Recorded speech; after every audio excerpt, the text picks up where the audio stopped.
Alrighty then, let's get this going. Hello. Welcome to the first episode of Min to Max 20. Yeah, there's a lot of technical difficulties right now that I did not foresee happening before the stream, but bear with us as we get this going. We've been playing D&D for quite some time, and now we're finally getting it onto Twitch. So we'll see how this goes. I'm Jared Deal. I'm the Dungeon Master for this channel, so we have a one shot prepared for y'all tonight. Our normal campaign is actually postponed for the time being because we have some other people out of town right now. So I got a couple friends. We're gonna delve into this one shot.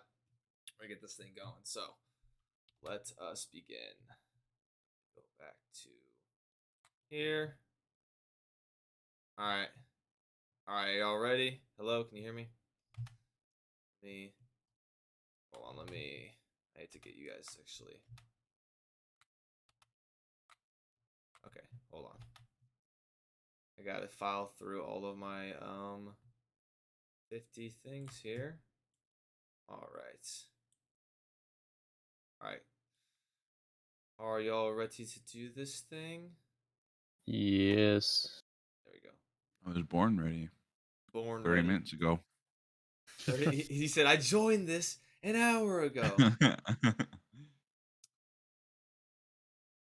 Alright, so let us begin then, shall we?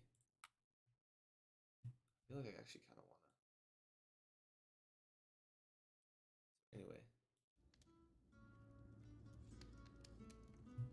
Let's get some of this going.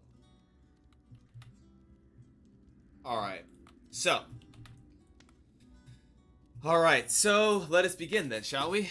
Alright. So, our story begins in the city of Stormsword, the fortified capital of the Stormwind Empire. At the seat of the throne is King Brennan Stormwind, reigning from his massive castle that rests at the edge of the point on the far western portion of the city. The wealthier districts reside in close proximity to the fortress, where large manors and estates are scattered across the streets and thoroughfares.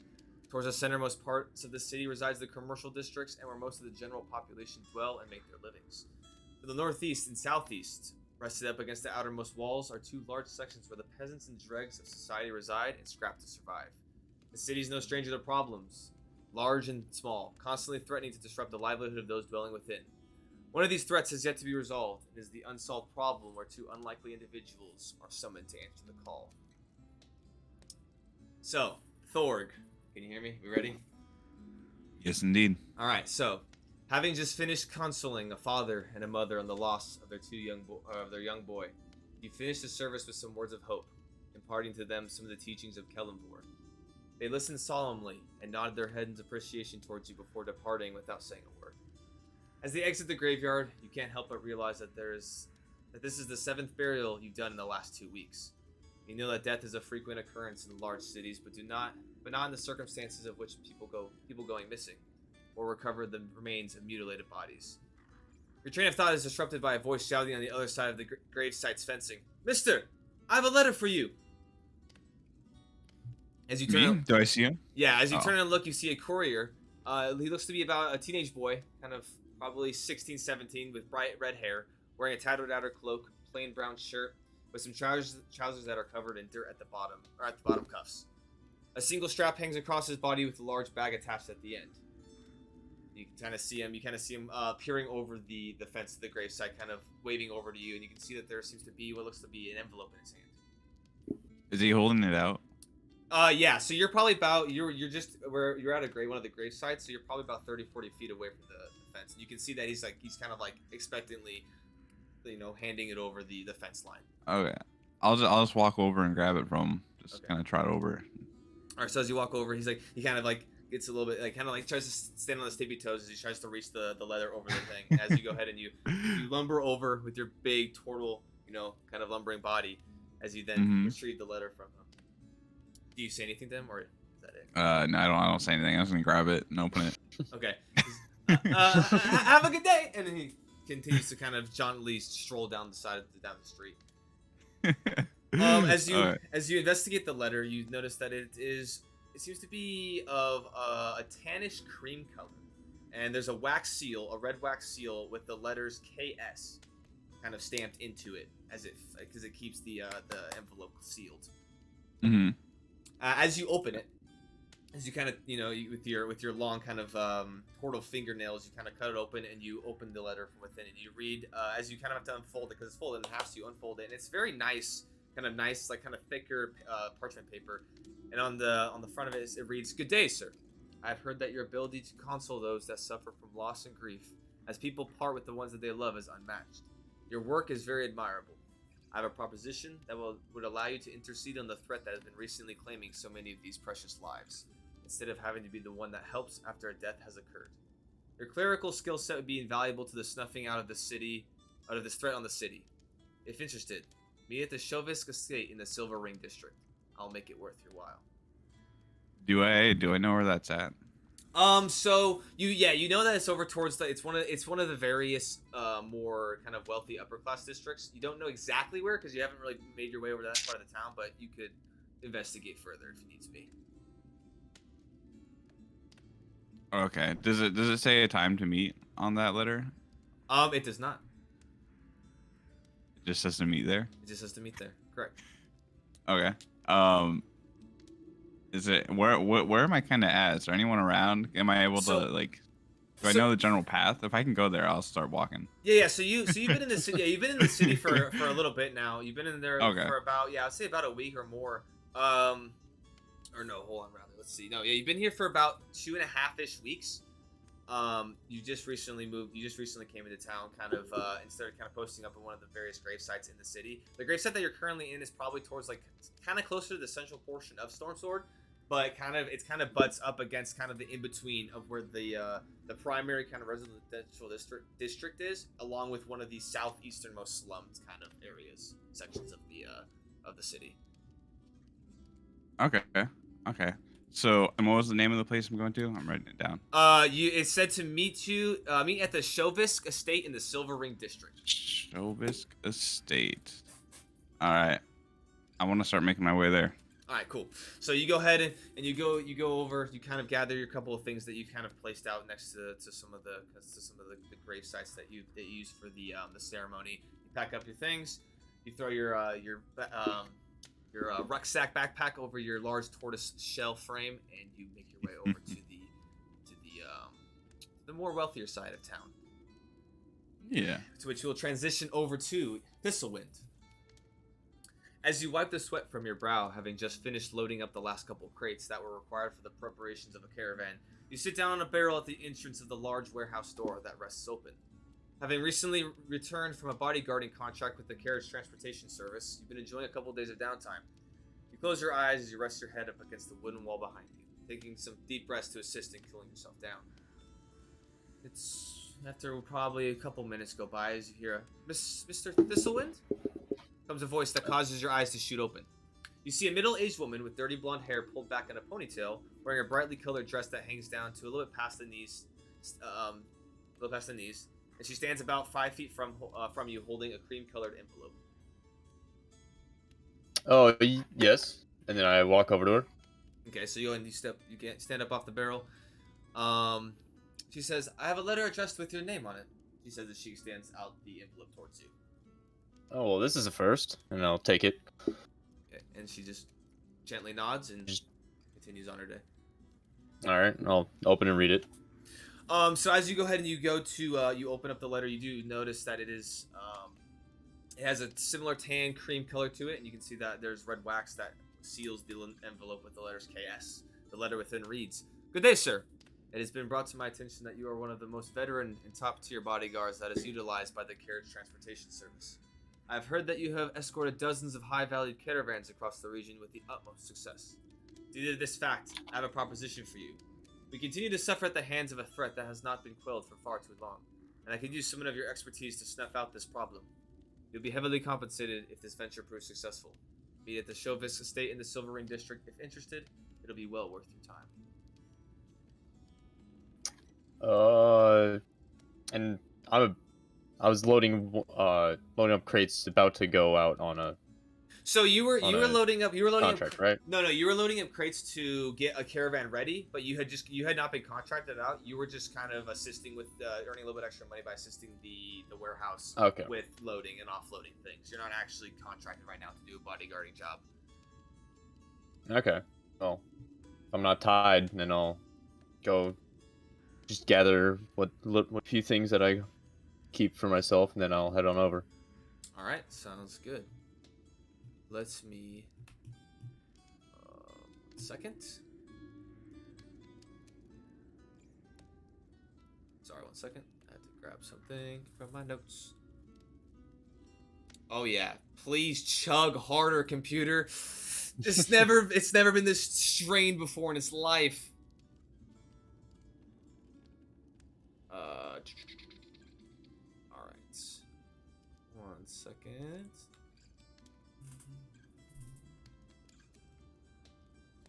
All right. So, as you both make your way, you navigate your ways across Stormsword. It takes you the better part. For you, Thorg, it takes you probably a good hour and a half, probably pushing to almost close to 2 hours as you make your way across the city. Go ahead and make an investigation check actually for me, if you can. All right. Yeah, let me figure this thing out. 20. I rolled a 9. You rolled a 9. Okay. Yeah. So yeah, it takes you a good hour and a half to kind of navigate your way towards the actual district of where a lot of the higher up and wealthy individuals reside. And then it takes you probably another 30-45 minutes to actually get any sort of discernible information as to where the Silver Ring district is. However, by about 2-ish hours, you do eventually go ahead and make your way. You do find the estate that was what's the word that was mentioned in the letter. As you go and make your way, as you're walking through the streets, and you do off to the right hand side, you see that there is a large. You see there's a massive estate, a massive manor that's like kind of probably a good about 1,000 feet up off of where the actual kind of sidewalk kind of road portion is and where you're standing. Along the perimeter, as you're walking towards the main gates, along the perimeter, you notice that there is about a 10-foot tall steel picket fence. You can see that there's probably a couple inch gap between each of the actual like rods that go up and like then form and create this fence.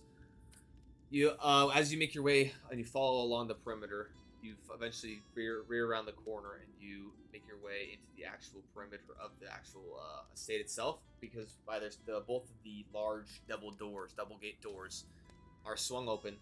You notice that there's elegantly crafted designs and swirls of metal, like the similar metal to the actual fencing that you saw walking up. It seems to be bent and shaped in certain ways that show these elegant patterns. And then on the left main gate door, there's a K, and on the right main gate door, there's an S, which was similar to the wax lettering that was on the envelope that you received. So you're assuming that you're in the right place. And you say those gates are open, right? Or were those closed? No, they're correct. No, you're correct. It's open. So, okay. Yeah, you do have entry into the estate itself.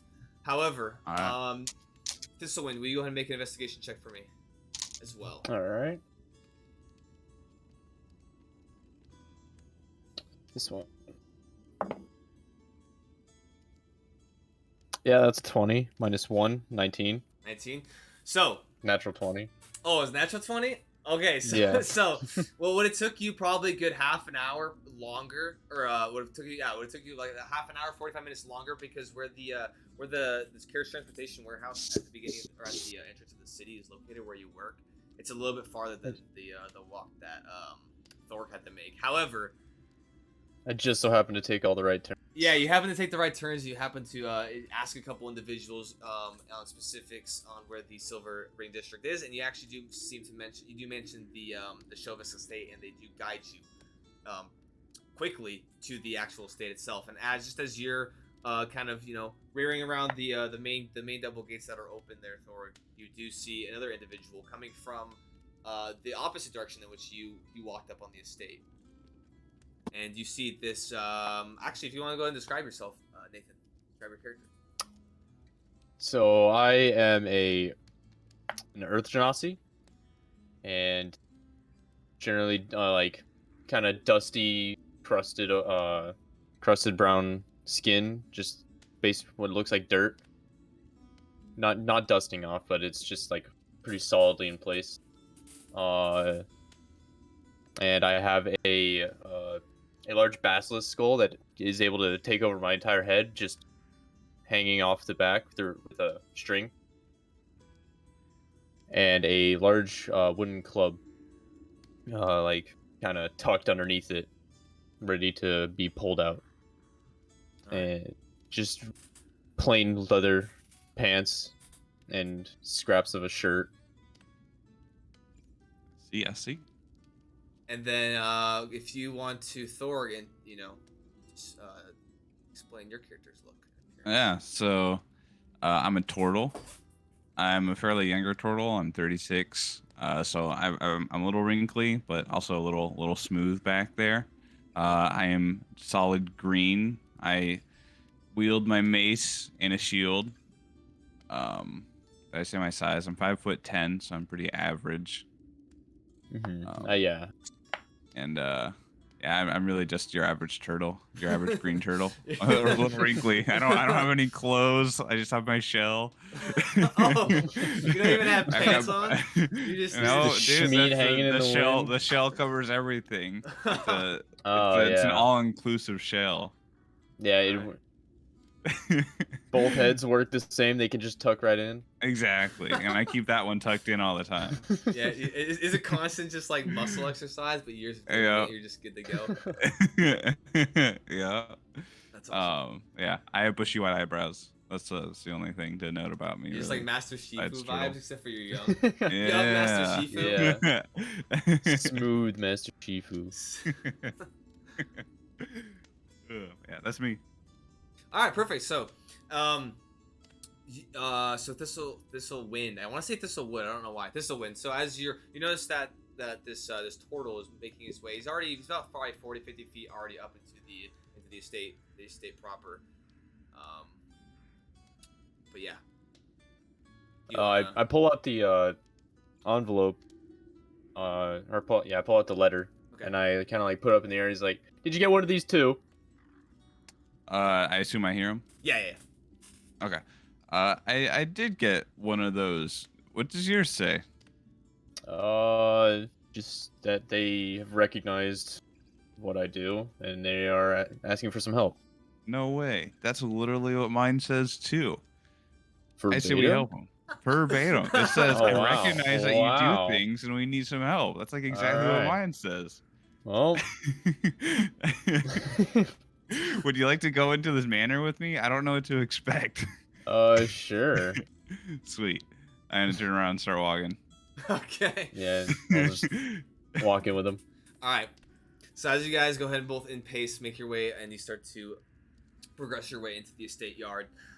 You notice that the pathway that leads up to the actual estate itself is transitioned from kind of the normal city cobblestone and kind of cracked stone that makes up the normal amounts of like the normal streets and sidewalks. You notice that it is now a smooth marble. You can see that it's mismatched in some places, but it's light and it's very smooth as you kind of make your way up to these grounds. You can see that the pathway goes up for a good couple hundred feet. It kind of snakes slightly off to the left and the right, but it does seem to lead to what looks like a kind of a cylindrical open courtyard right before the front doors of the manor. Off to the left and the right, you guys see kind of tall shrubs. Some of them just seem to be plants that are blossoming beautiful flowers and stuff to make the estate look more beautiful. However, you also see some more kind of chiseled and etched to form different like pictures or depicting certain things, as well as you do see the occasional kind of statue kind of sprinkled throughout the yard as well. Can't really get a good look from here, but you can see these large kind of marble statues sprinkled kind of farther off the actual initial pathway. As you guys make your way up 200-300 feet, you eventually do get to the cylindrical courtyard that rests right before the front doors of the porch. You can see there's a large fountain that's currently going with water as it kind of shoots from one level to the other. Kind of pretty. It's made out of marble as well, but it's kind of plain. It's kind of circular as you see like the tiers go up, and the circles get kind of a little smaller as they progress upwards. But there is a nicely trimmed hedge as it snakes around and follows the perimeter of this courtyard's construction. As you rear around the fountain, You see that there are 4 steps that lead up to kind of a large little plateau.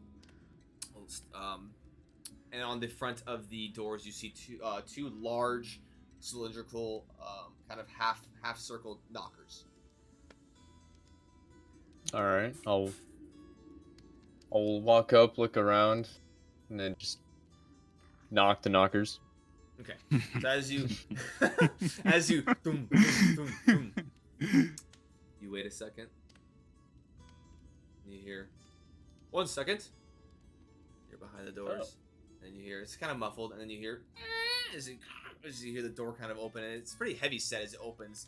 And from behind the door, you see an individual dressed in very nice kind of silver, kind of darker silvered, fancy attire. And you see that he has kind of longer blonde hair that kind of falls back behind his head and falls to his shoulders. You can see it's a kind of more of a fresher face, kind of darker blue eyes, and you see he has his hands folded in front of him. Ah, yes. How am I to help you? And he kind of pauses for a second. Gentlemen. I got a letter. Saying I also got a letter. Wants to employ me. Oh, yes. I have to see the letters from you both. Yeah, I'll hand it to him. I whip mine out and hand it to him.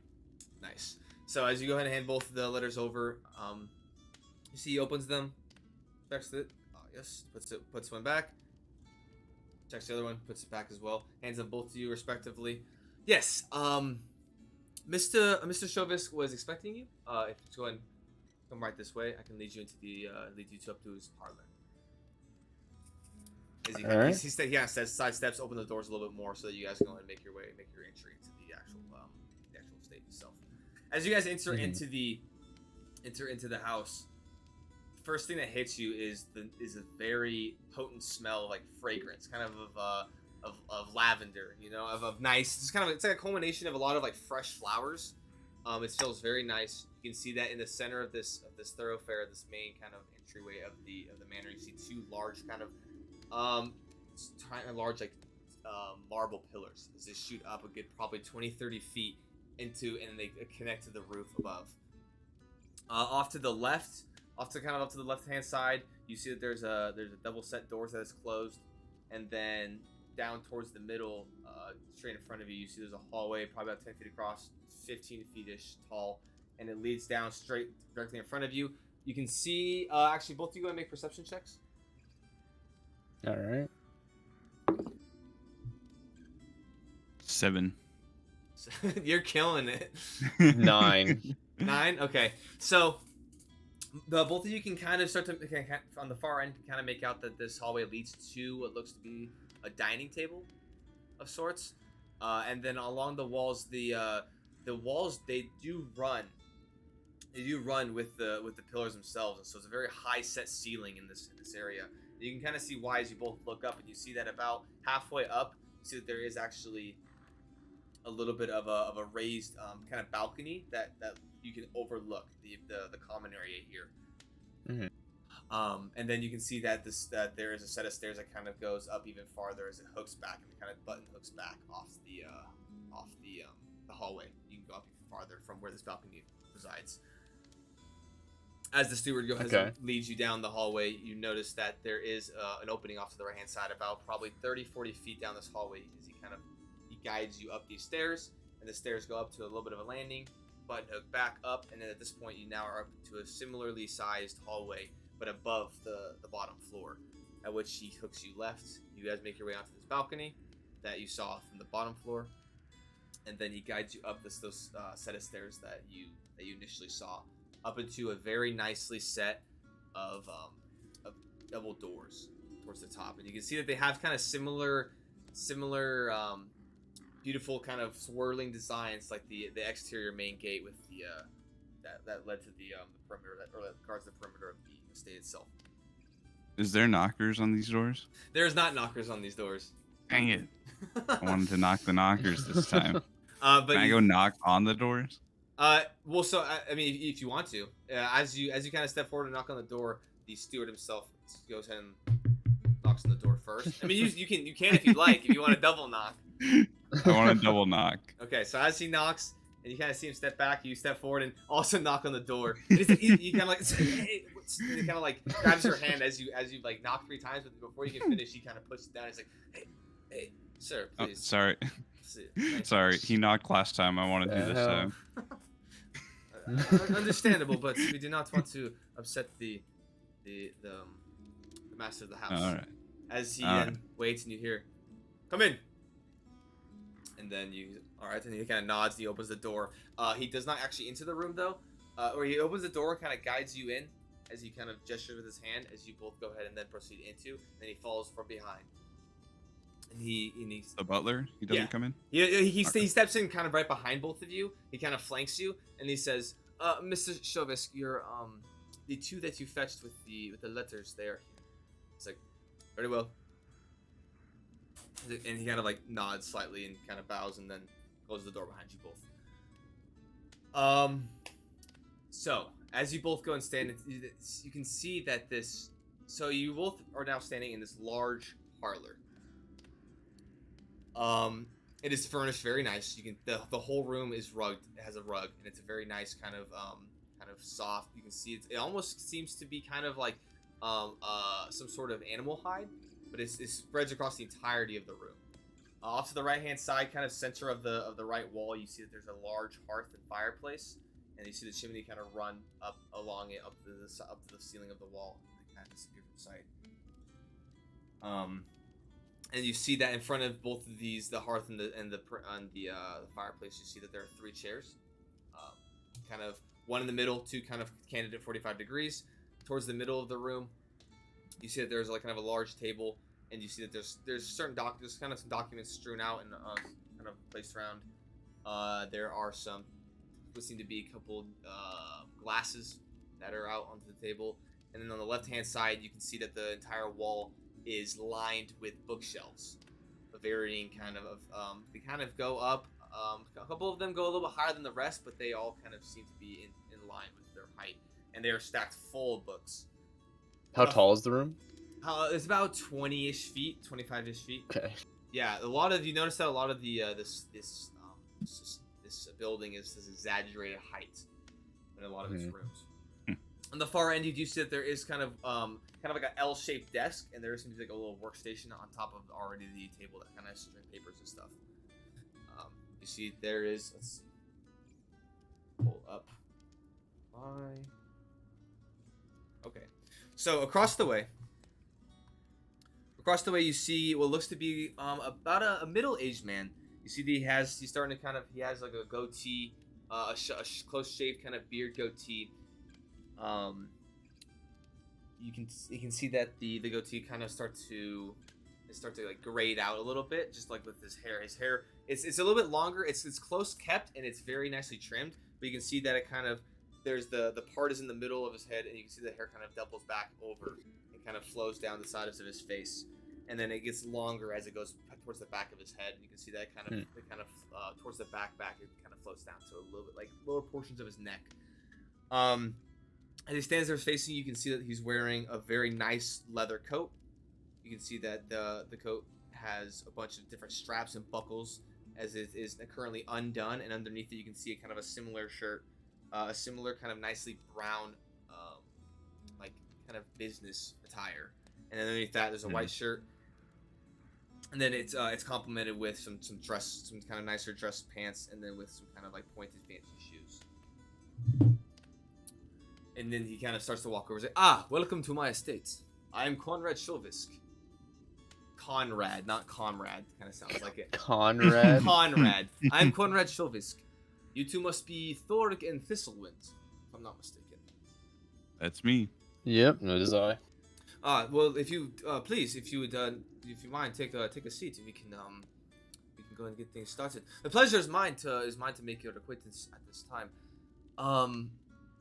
And do you guys go and take a seat? Yeah. Are we sitting in front of the fireplace seats? Yeah. So those are the primary seats that you can see within the parlor itself. There is one that's kind of behind his desk, but those are about the main makeup of the seats that are actually in the. Is there a fire in the fireplace? Currently no. You can see that there's like kind of embers, but there's not currently really a fire going. And it's honestly, I should have. It's about like morning time frame. It's probably about 9 or 10. So. Okay. Yeah. Okay. So as you go, Alright. yeah, as you guys both go ahead and make your go and take a seat.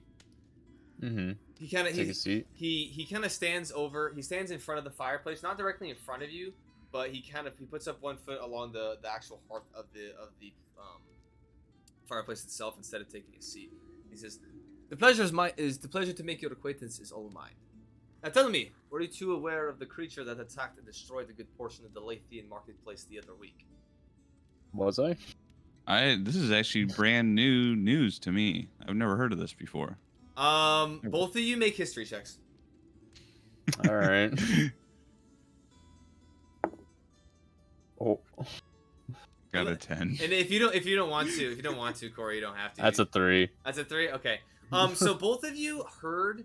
Well, hold on. You got a 3. Yeah. This will win. Yeah. I've just been in the guild. Yeah. Do- You've been waiting. doing your thing. You got a 10. You said, Thork. Yeah. Okay. Yeah. So you heard something about an attack, but you didn't hear many specifics. You heard it kind of in like briefly from some of the stories of the people that you were kind of counseling with with some of the passing of individuals, but obviously you didn't really press too much into the instance, considering that you were kind of more focused on kind of giving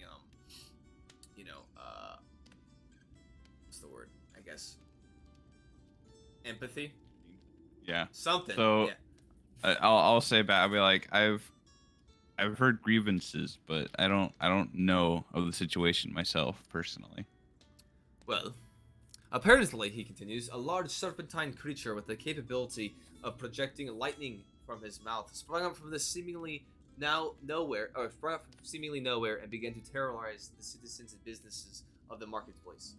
After wreaking havoc on the immediate vicinity, the creature apparently fled into the sewers below. From my understanding, a group of guards ventured beneath the city in an attempt to locate where the creature had gone. But to no avail. After a couple of days from the initial attack, people started going missing in that area, primarily those in the residential district to the north of the marketplace. Some of the bodies were later found completely mutilated or never recovered at all, which I'm sure this is kind of tying into what you were saying, Thorg, or Thorg, rather. Yes, indeed. I've heard a few of these dead people's families grieve. Now, were primarily the ones who have gone to you, or were they missing, or were they recovered the remains of these people? A little bit of both. Most of the bodies, I don't believe they had. I don't know. Are these bodies found? So have these people been recovered?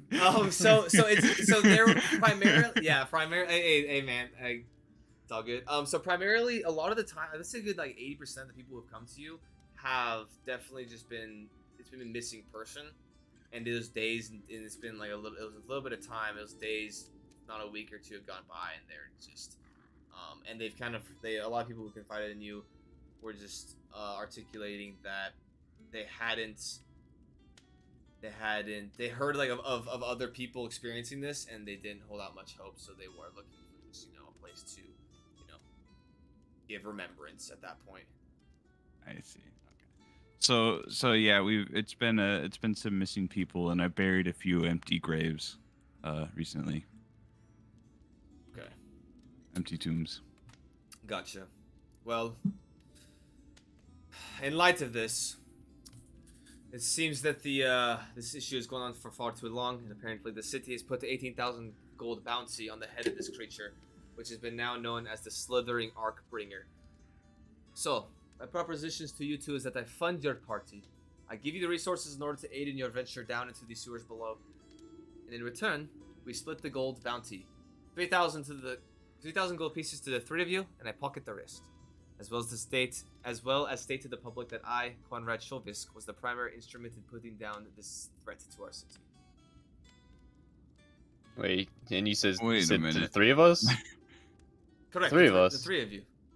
Oh, did you not? Oh, my apologies. There is one more. There is Galazer.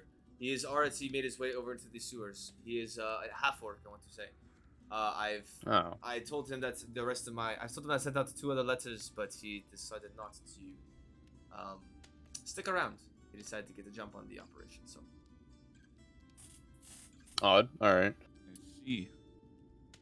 But But you're gonna take all the fame? Is that what I'm hearing? I would state that I mean I am gathering the individuals to send them down into the sewers. So I figured that it would only make sense that I, articulated to the public that I was the proprietor of the party and getting this threat, dealt with. You know, we can sort out those details later. I just want to end the death for now. Well, I'm here to make a couple coin, and if I could do something good, then hey, that's even better. Well, I guess if we need to iron things out later, then that is fine. But for now, seems like we have come to an accord. Indeed. All right. All right, so I just need to go ahead and I've actually finalized the contract over here. As he makes his way over to the desk, as he kind of gestures for the both of you to stand up and kind of make your way over as well. Mm-hmm. And then he slides over kind of a contractual looking paper. Do either of you read it, or what are y'all done? I'll skim it. Yeah, I want to skim it. Right. All right, make a perception check, both of you. Just a little idea of it. Okay. I want to read all the bold letters. Okay. Got a 7. What the heck? Oh my. 18. 18. 7. Yeah. Even in your young age, your eyes seem to be. No, I was kidding.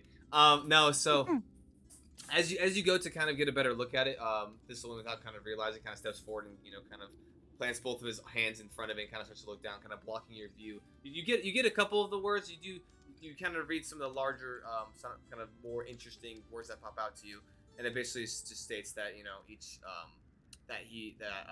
Conrad Chauvisk is, and he kind of articulates his title, and then he states that you guys will be partaking in a joint accord designating the bounty of the what the city's put out, and it'll be dispersed these amounts.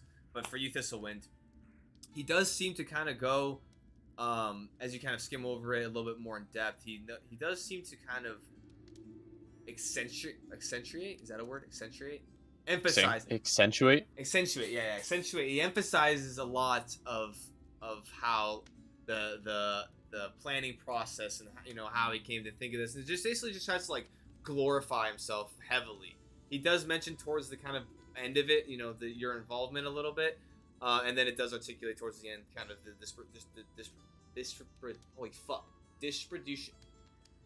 Distribution. Okay, we're just gonna dodge that word. I had a stroke. Okay, I don't know why I could not say that word. Okay, but how the funds will be distributed amongst the party. Mm-hmm. And I'll just roll my eyes and then keep skimming.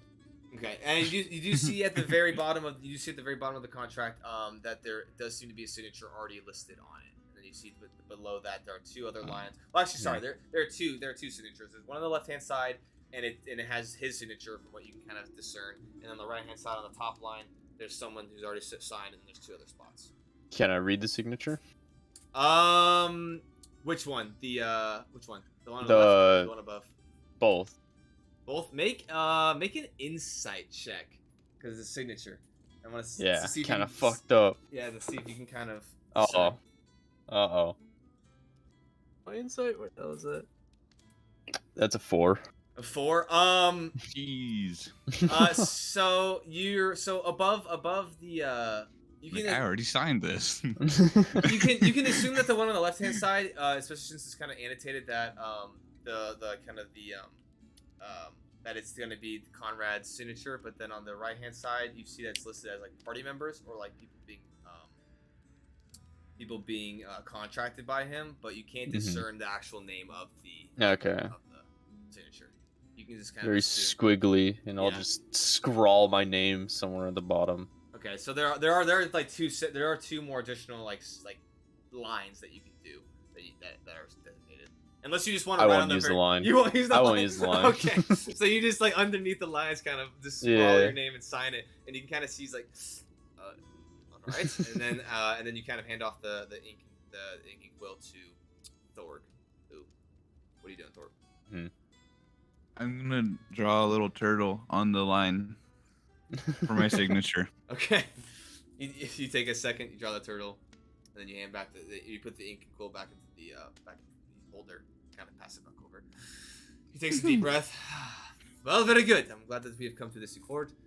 Now, for funding of the expedition for this delve into the sewers, I do have some items for you. And he does go over to kind of a little bit in one of the corners, kind of past the right hand side of the wall where the hearth is, or the hearth that side of the wall. You see that there are two large cupboards, and you can see that both of them have locks on them. He goes over, kind of digs into his pocket for a key, opens up the left hand one, kind of sets the lock off to the side, opens it up, and then you see him pull out 2 rings. And then you see him, and then with the rings in one hand, he kind of scoops up this large kind of, like a milk container where it has individual sections, like a milk. Oh yeah. Or like a I don't know. Yeah, a container that has like individual sections. Milk crate. Yeah, like a milk crate, exactly.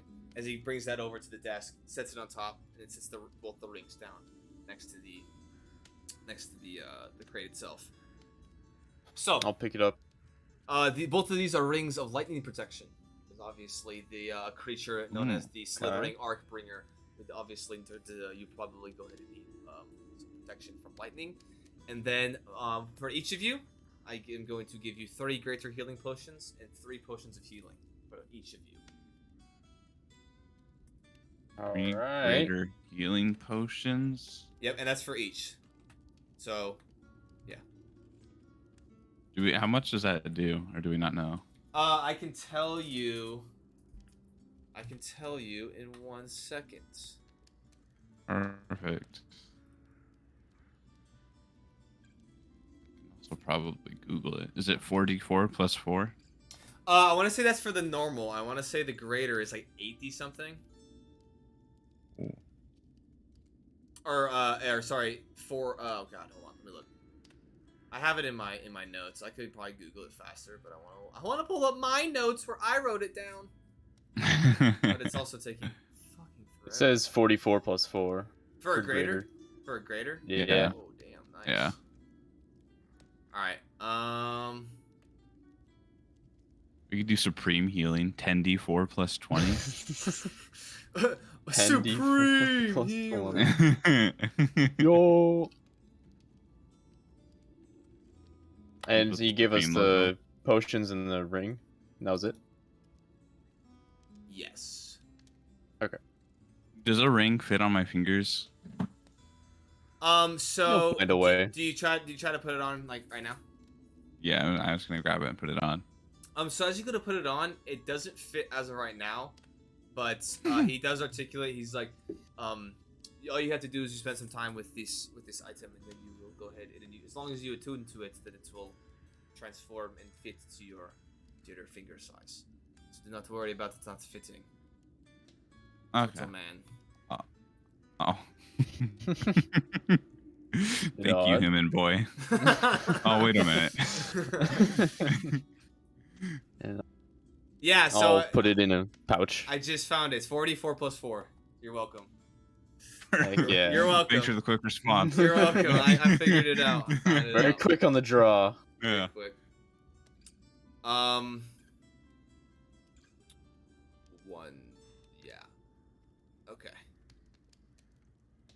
And then he also, I do have one more thing for your venture down into the sewers. As he walks back, he actually locks up the cabinet to the left, and he goes and he opens the cabinet to the right. He does the lock. And he does grab and he pulls out a single, or actually sorry, two of these similar size potions of your healing, but they appear to have, as you look at them, they're kind of like a little bit of like a kind of a darker blue, like a light, and it kind of like transitions as it kind of swirls around into like a lighter blue.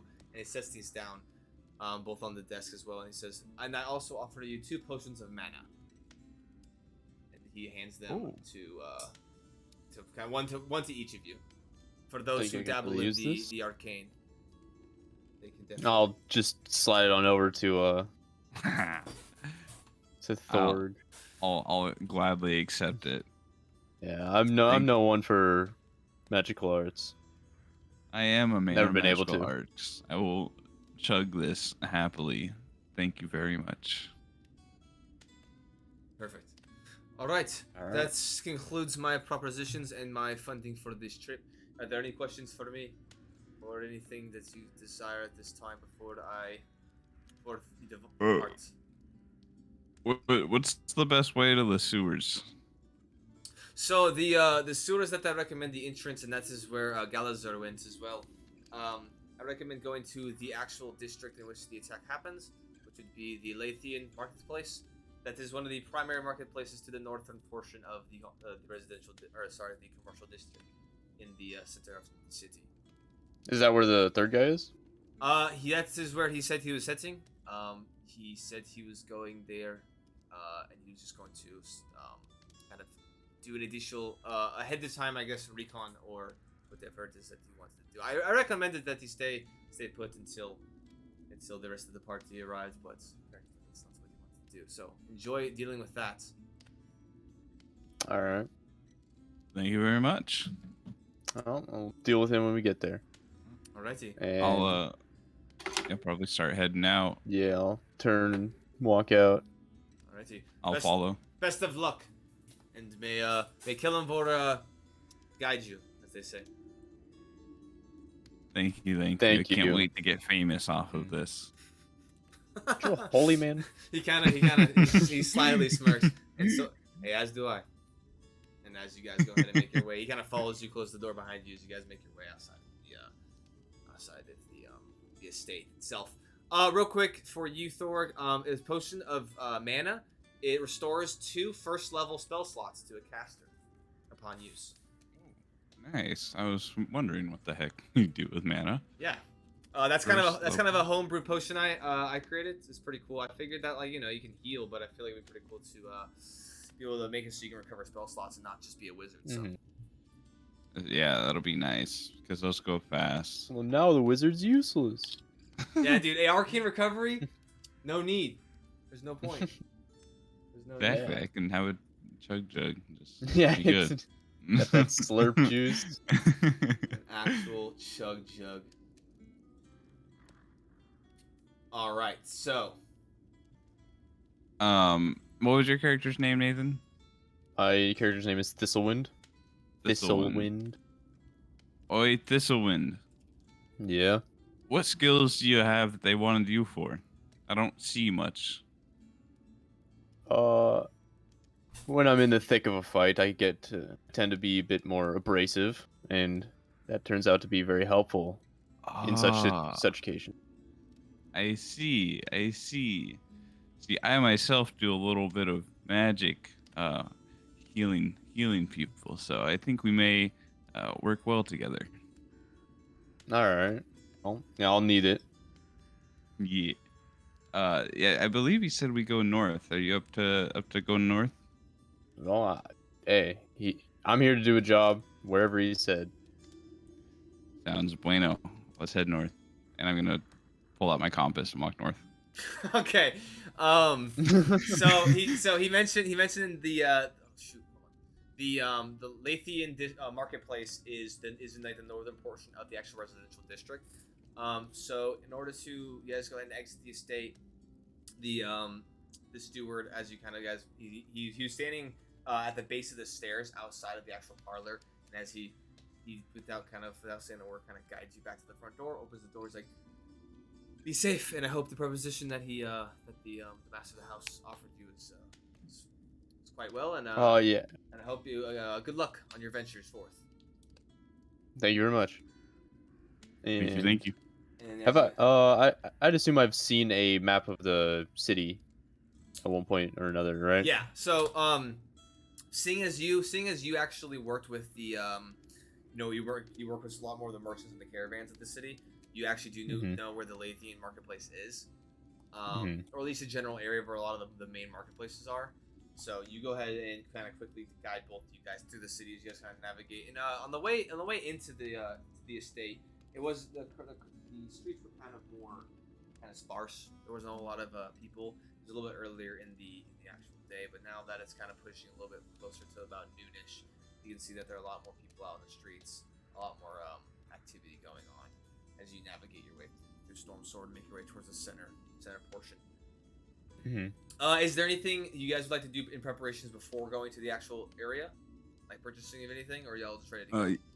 Yeah. How much gold? Yo, do yeah, how we much have? money? Good question. Y'all sheets when you wrote them up, they didn't actually give you any gold. I know I have at least 10 for my background.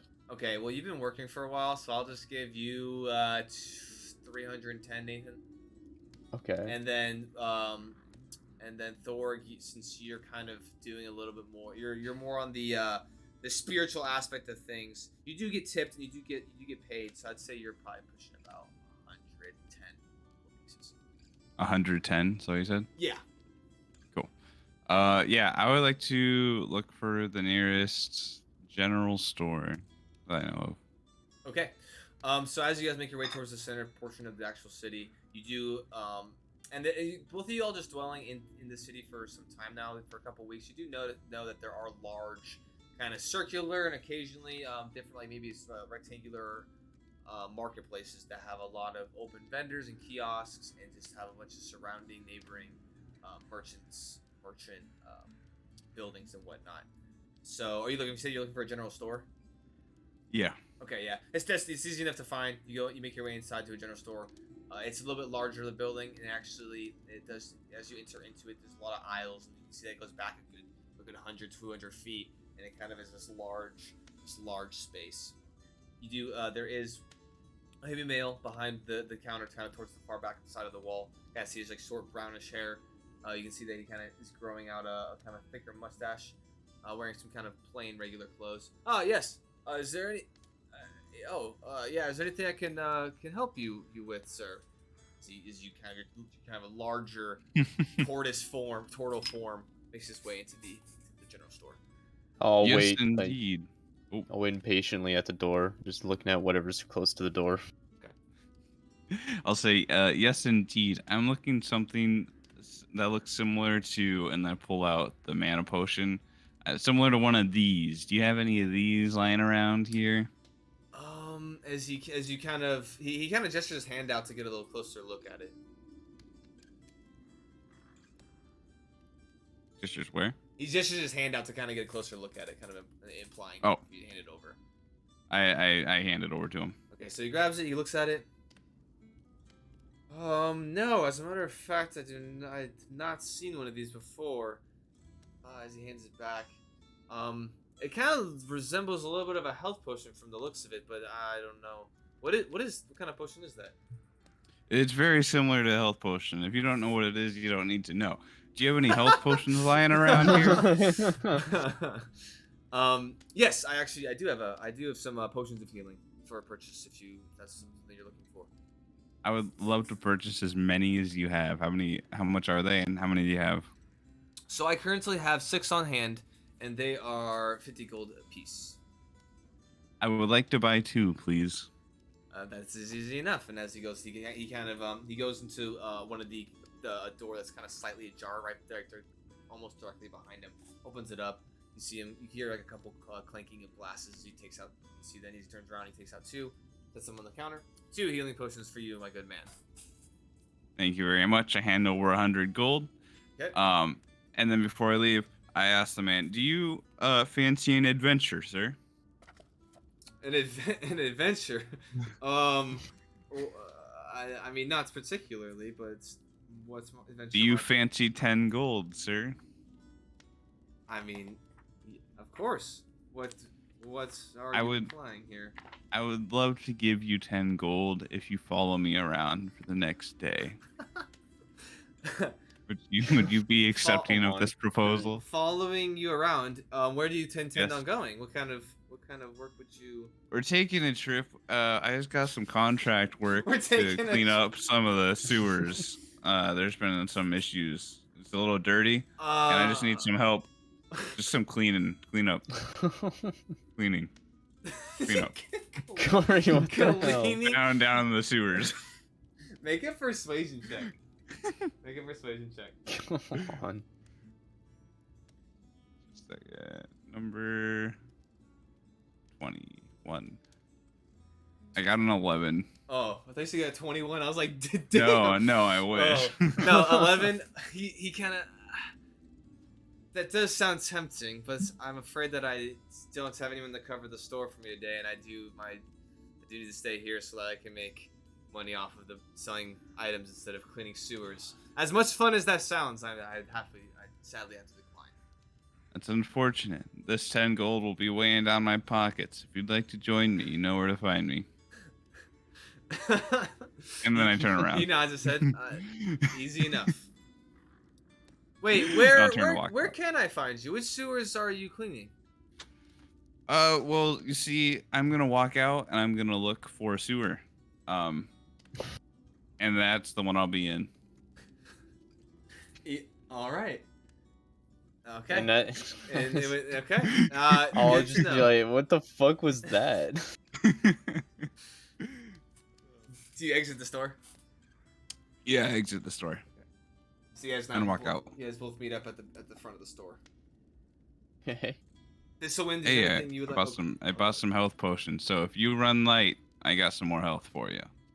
I certainly do, but the fuck was that?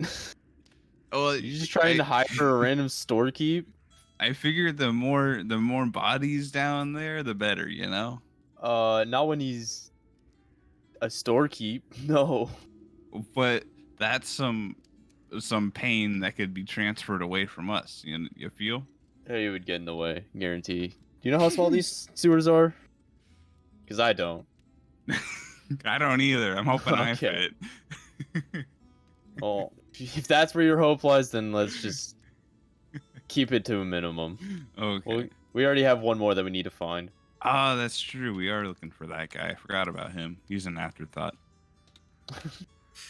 Is there a sewer entrance nearby? So this isn't the marketplace that you designated. Make a perception. Oh, I thought we were there. Okay. No. So I assumed that like since Thorg was trying to find one, that the first area you met, you found a general store, but now you guys still need to navigate. Oh, okay. So from this area, you do navigate your way. You kind of find some of the roads that kind of lead more to the northern portion of the city. Both of you can make an investigation check, or one person can make it with advantage for helping the other. It's whatever you guys. Do you want to make it with advantage?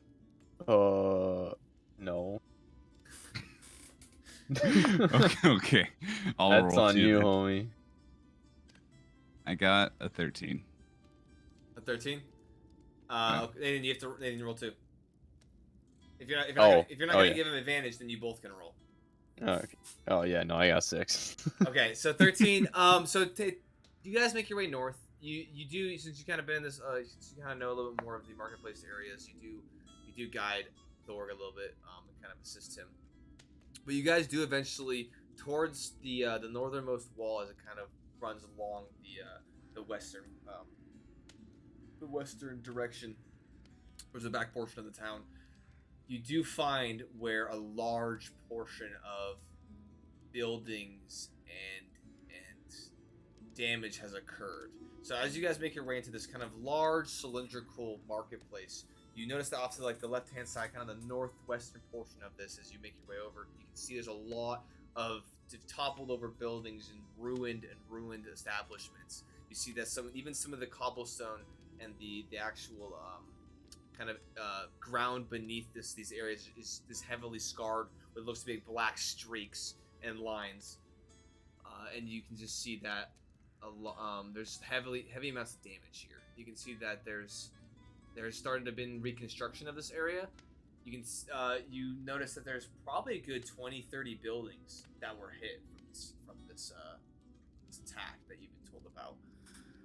As you make your way over, there are a bunch of different kind of workers and builders. You do see some of them, kind of the merchants, kind of just stepping off to the side, kind of watching and looking. As you see, there is what looks to be a bunch of builders with stacks of like wood and materials, and just a lot of construction being undergone right now.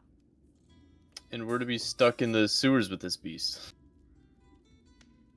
I say to Thorg. Oh, it's gonna be stuck in the sewers with us. It's gonna have a bad time. We're killing this thing. Alright, I'll take optimism. I've never Oh. died, so I don't plan on doing it soon. Where's that orc? and I'll look around for the person you described, or the Oh dude yes. described. Yeah. Go ahead and make a perception check. I'm gonna look as well. All right, both of you guys make perception checks. Just look around. Dude, 20 I need total. A new dice roller. Dude, what 6? I've noticed the dice rollers like actually suck more often than not. They usually just are ass. Where's my perception? Oh, I get to add 4, so that's gonna be 8. Oh god. Wait, what did you get this one? I got 20 total. 20 total. Okay. So as you go ahead and you make your way and you navigate along, as Thor, you make your way and you kind of start to look over. You kind of get lost in what you were and who you were looking for, and you start to inspect a lot of the structural damage of the actual area, kind of trying to gauge a little bit as to what this threat is now that you're going to be pursuing.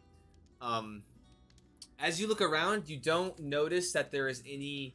You don't notice that there is any half-orc by the description of what Conrad acquired to you. However, you do notice that there is kind of a good probably 100 feet past the kind of large area of buildings and like kind of where a lot of the damage was done. You can see that there is a large kind of hole that is like kind of damaged and open, and you can see that there's a sewer grate kind of flung off to the side, and you yeah. So how big is that sewer? Or am I see that too, right? yeah, as I'm assuming Thistlewind would kind of call you over to it. The entrance is over here. Oh boy, how big is the entrance? The entrance to the sewers. Originally, what it looks like the sewer would have been like the entrance to the manhole would have probably been about 6-7 feet across diameter wise. So you know, large enough. Slightly above average. Yeah, so I'd say it's about probably like let me think, like 7-ish, 8-ish feet, right? Like Diameter? Yeah, diameter. That's pretty big. All right. Yeah, but you can see that. So you can see that the initial like manhole was definitely smaller, but you can see that it almost seemed like something managed to force its way down into this portion of the sewer, and that's why it seems to be almost exaggerated. And you do see a lot of like black and charred burn marks along this entrance, as you can almost see like it tried to tunnel its way on top of using maybe other means to get down there. What do you think about that? You want to just hop in? Beginning to think your optimism is ill-placed. But sure. Fuck it.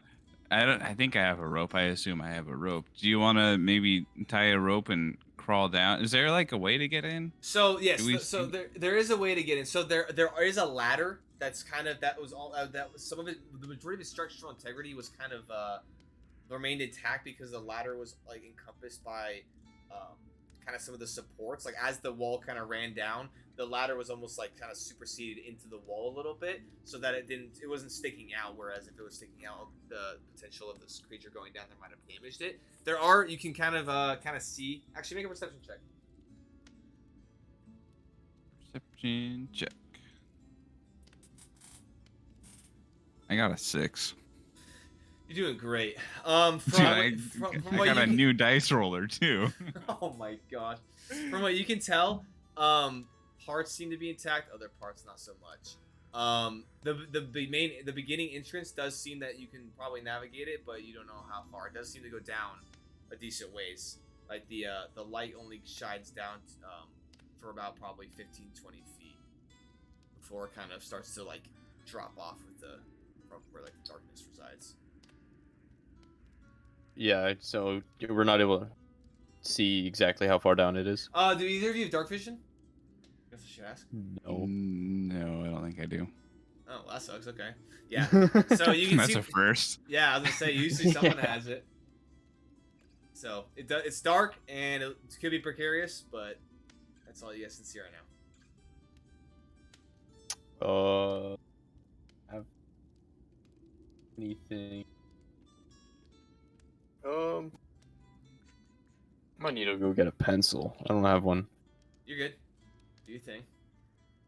Yeah, yeah. Do you have any way to light this up? Thorg? I'm looking. Mm, no, I do not. I don't have any way to light this up. Well, I guess I should have gone in with you at the general store. Yeah, a match would have been a good thing to Or have here. maybe some sort of lantern. Yeah, And generally, whoever I'm going with has all this stuff. I'm always in that same boat. Shoot. Oh shit! Do either of us have torches on in our back? In our sacks? If it's I don't. if it's in on your I'm inventory, not then packing no. anything. I'm packing pretty much nothing. Super light. I got my coin and that's it. Let me look at this auto-generated Well, inventory. we're in the merchants district. I guess we could look for something strewn about. Yeah. Y'all, like, honestly, a lot of the damage is very isolated. In this little section, you could very easily just go find a store and purchase a couple. Yeah, I'll go look for a store that's either intact or has someone at it, Yeah, that's and too see easy. if I can purchase a lantern. If you find someone, try to hire them. Please shut up. And I'll walk off. Okay, so that's too easy. That's too easy to find. So a lantern. Where is a lantern? A lantern? Something I could like just strap to my like. Do you want a belt. lamp? What's a bullseye lantern? What does that mean? It's like a lantern that's encased except for like a glass Oh, I ring, was so it's like just- basically a flashlight. Oh, okay. Do you want a lamp, a lantern, bullseye, or a lantern hooded?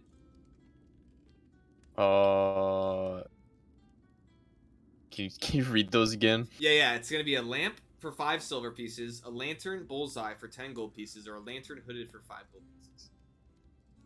Let's go with hooded.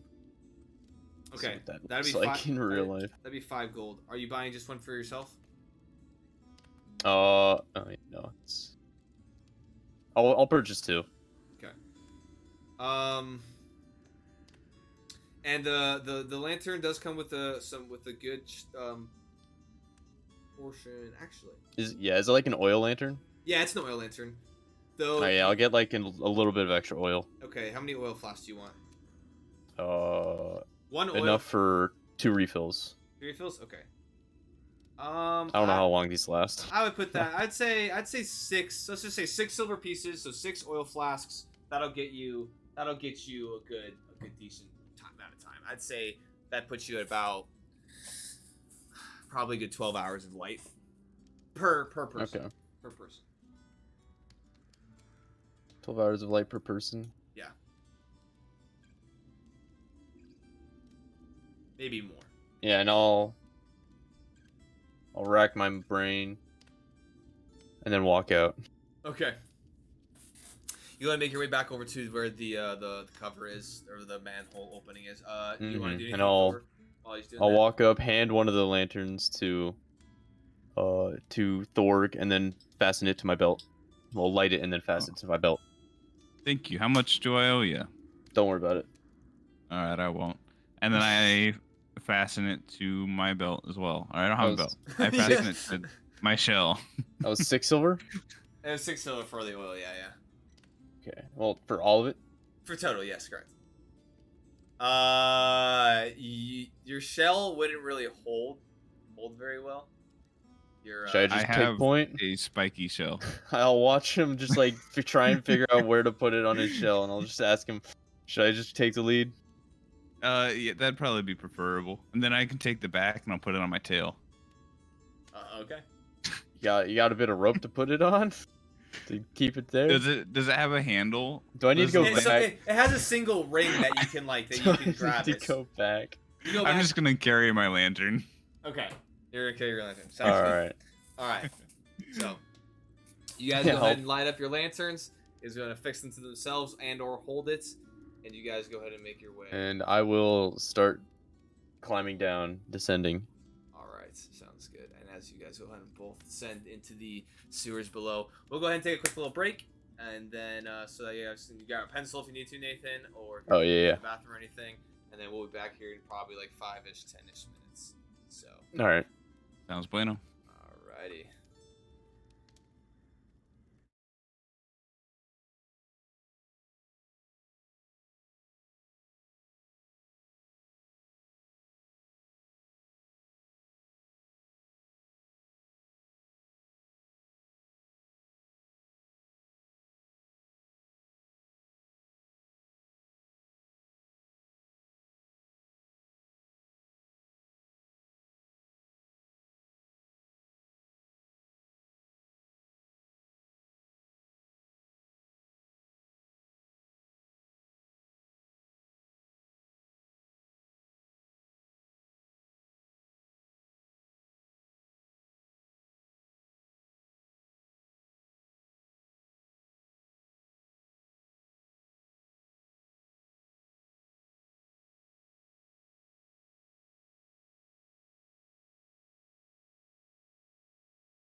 we're back. Oh.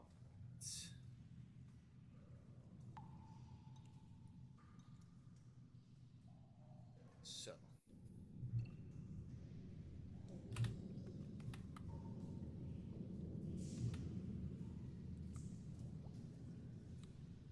Alright, can y'all hear me? Yes, I can. Yep. Alright.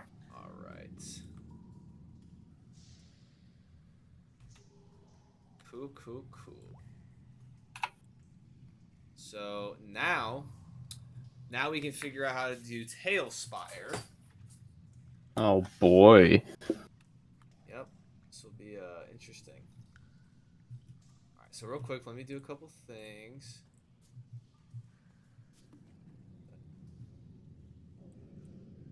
You. Go. Alright, first things first.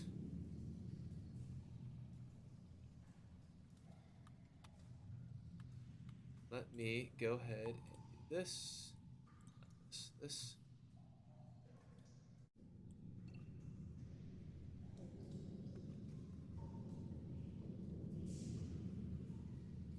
Okay. Cool. Let me go ahead and do let me invite you guys here. Players, okay. Generate invite code. Yeah, throw it in the Discord. Don't say it. In case someone weird is watching. Okay.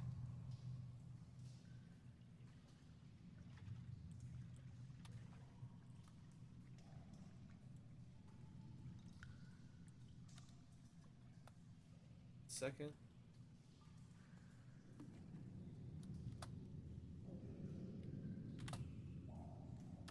Okay.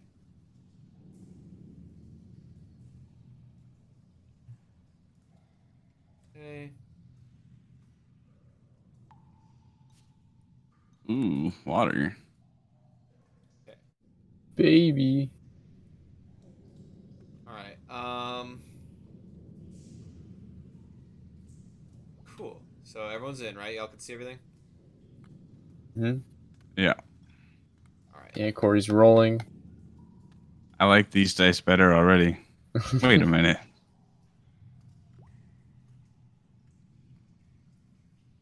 Okay. Oh whoa. I don't have the lighting effects that you have. Holy. Oh, Bro, Corey. Corey got 114 on his skill check, dude. Pass, bro. Good job.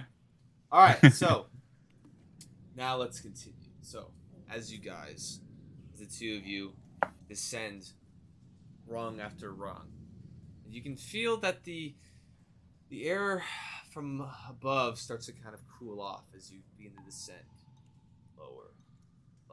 10, 15, 20. Who was going first?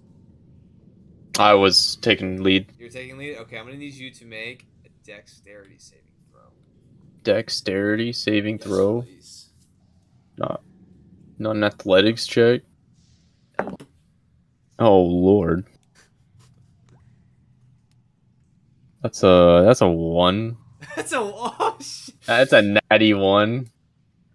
Oh, actually, if Corey you... got 99 though, so it's fine.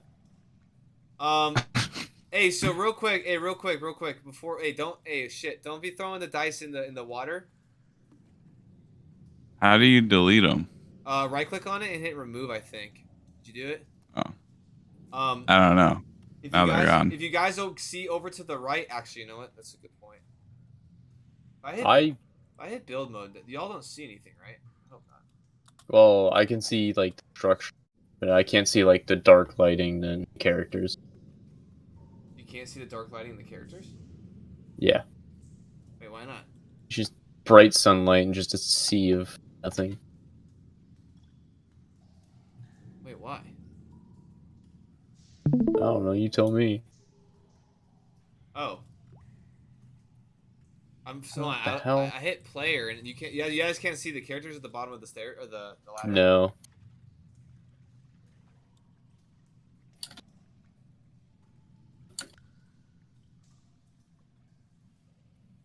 Oh, now I can. Can you see the lizard folk? Yeah, I can see the little characters. You can see them both now. Yeah, I can see Yeah. them both. Oh, okay. Hold on. Can you still see him even though I took it away from Corey? Yeah. Okay, I was maybe just glitched out a little bit. It's not dark still though, but that's not the end of the world. Oh, that's weird. Why is it not dark? Lame. Okay. Anyway, so if y'all would go ahead and roll over here in the little rolling tray that I made, that'd be so. Then you Oh, don't have that's to, what that was? yeah. So that I mean I realize that if you roll in the water, it's not going to be very beneficial. So. All right. So you got a 1. So as you're descending, you start to see that some of the rungs start to get a little precarious. So you start to kind of steady, but not for think the one on the top as you fall, and you try to grab as you kind of like as it breaks off and you hear it clink, clink, clink, as it clampers down, as you kind of go to put your full weight on the one below that one tink as well as you fall. You just all break. As you fall, I'd say good. What's the falling damage? I don't know. You want me to look that up too? Yeah, I can look it up. Oh, there you go. That's how you do it. Let's see. A fall at the end of a fall, a creature takes 1d8. I think it's 1d or is 1d6 times what? 10 feet or 5 feet? Oh, fall 30 feet, take 3d6. Okay, so you're going to fall. You fall 20 feet. Sick. You fall 20 feet, and you take 5 points of bludgeoning damage. Shit. Alright. As you, ding, and then as you see this, Thor, you just hear, ding, ding, and you're like, oh no, and then you look down as you see this, Thistlewind, just, you hear you hear like a smack, an impact on the floor. I'm just gonna yell down. Are you okay? Probably fine. Alright. Hold on, how do Sounds good. I'll continue as normal. That is knocked down. There we go. Yeah. There's Thistlewind, knocked on the ground. Oh, why did Tailspire just like crash? Just crashed. Oh no, I broke my game. Still looks fine. It's not responding. The fuck?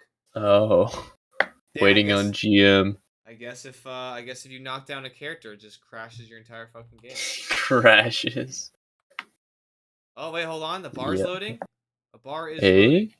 loading. Anyway, so I'll continue. So as you when you hear the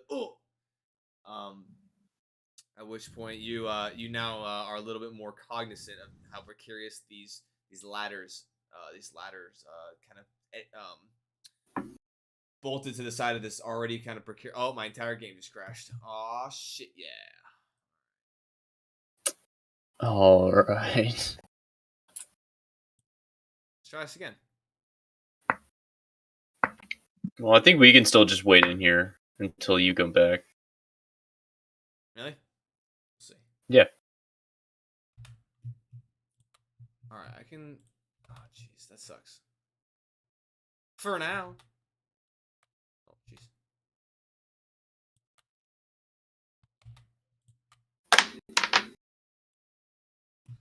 Alright. Shit.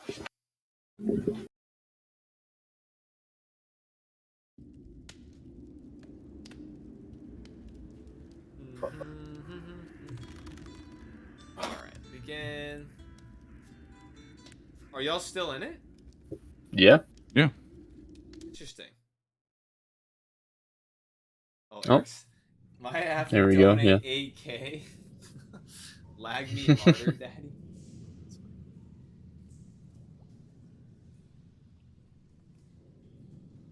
Oh, now my atmosphere things are all busted. Yeah, maybe darkness makes things break.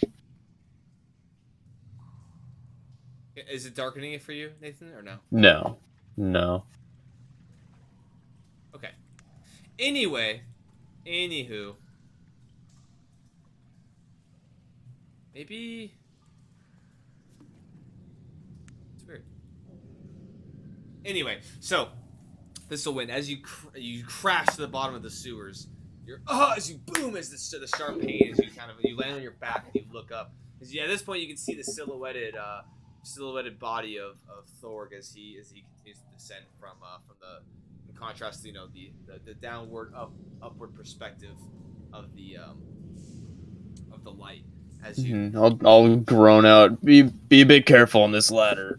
Oh. Will do. Thank you. You might want to move in case I fall. I'll roll over a little bit. All right. Here. Don't navigate yourself too far. But I will give you guys permissions over your characters now. Just don't do too much great shit.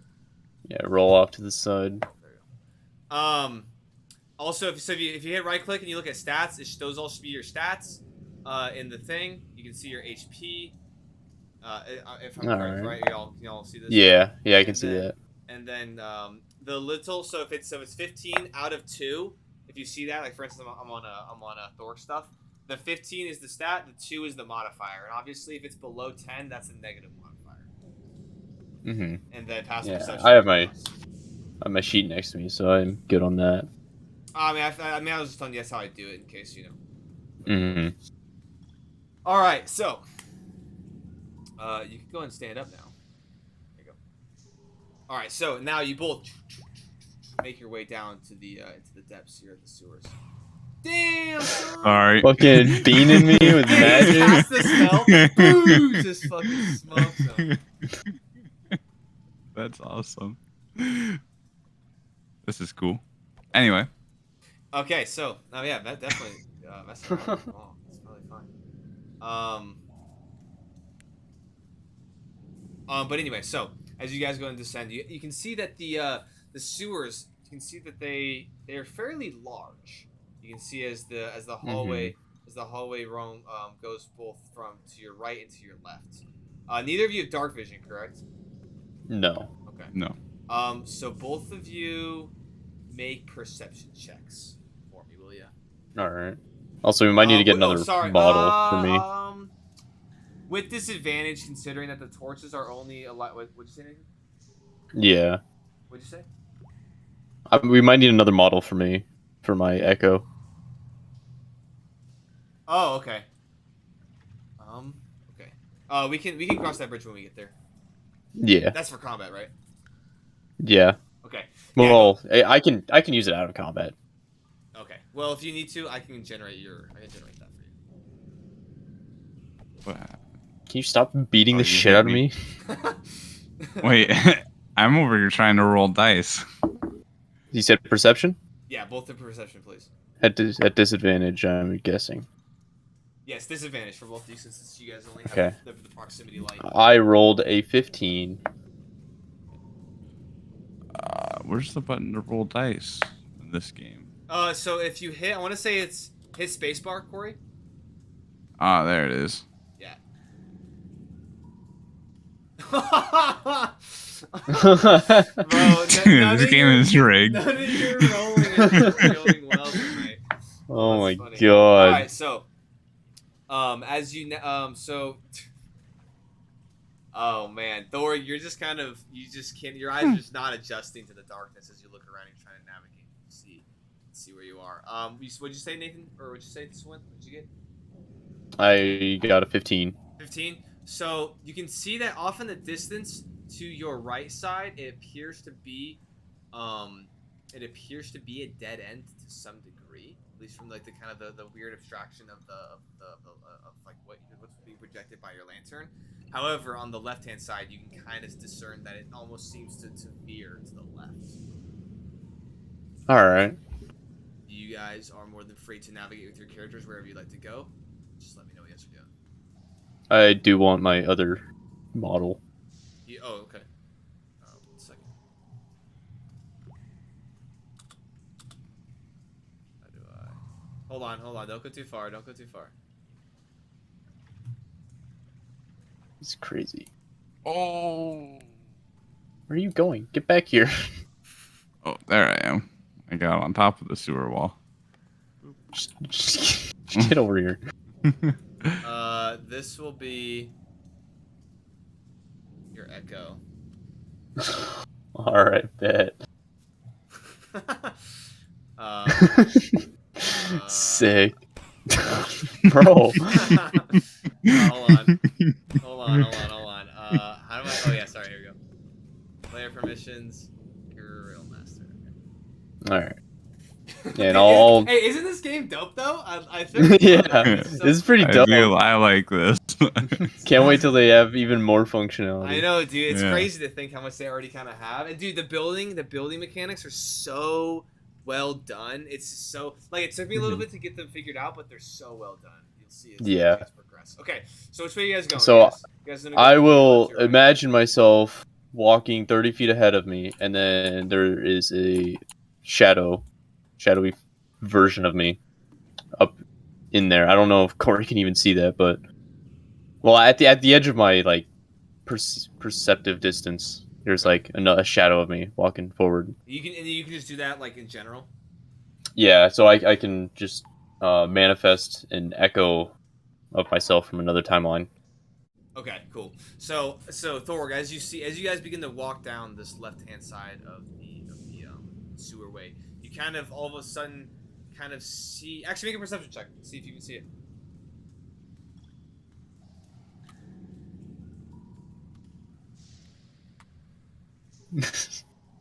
+4, I think. Yeah, I think so. 11. Yeah, should be. Where's perception? Yeah, 11. 11. Okay, so you do see, and it kind of puts you, puts you off because all of a sudden, Nathan, do you want to go and describe kind of how you summon this entity? So I like focus forward a little bit and just like almost out of the shadow, like kind of just your eyes almost like perceive a border around another figure that looks like me. So it just looks like a kind of It looks like a dark bold silhouette shadow. of me. Okay. And- And you don't say anything. It just shows Yeah, up. I don't say anything. It just kind of shows up. Alert! I'm gonna turn to him and be like, "Hey, do you see what I'm seeing up there?" And I'll be like, "What? Oh, yeah, don't mind him. That's just me." That's not you. You're right here. No, you see, that's me. Magic. And I'll have him walk back towards us. So I get a little defensive as that happens. So I as start you- to creep back into my shell a little bit. And I'll walk up next to him and just be like, "Look, see, it looks like me." Yeah. Like it's It looks just like kind of you, but a lot more black. yeah, Just a shadow. it's me from another timeline, if you believe that. Well, I guess seeing is believing. So I'll take your word for it, but I'm Alright, yeah. still skeptical. We can get into this later if you so Yeah. wish. Yeah. All right. So, is your Echo gonna go back in front? Yeah, actually, he's gonna just kind of be on the other side. Oh, Just walking along. Can he just like move wherever he wants? Doesn't matter. I mean, theoretically, I can just summon him as many times as I want, so I can just resummon him on the other side. Oh, okay. Yeah, How deep is this water? So as you go ahead and you look over off into the side, and you can kind of you see a slight stream. So you see there is a water flowing. It's just it's not that much. Yeah, it's very slight, and you do see Flowing which way? And it flows. And actually, oddly enough, it flows in both directions.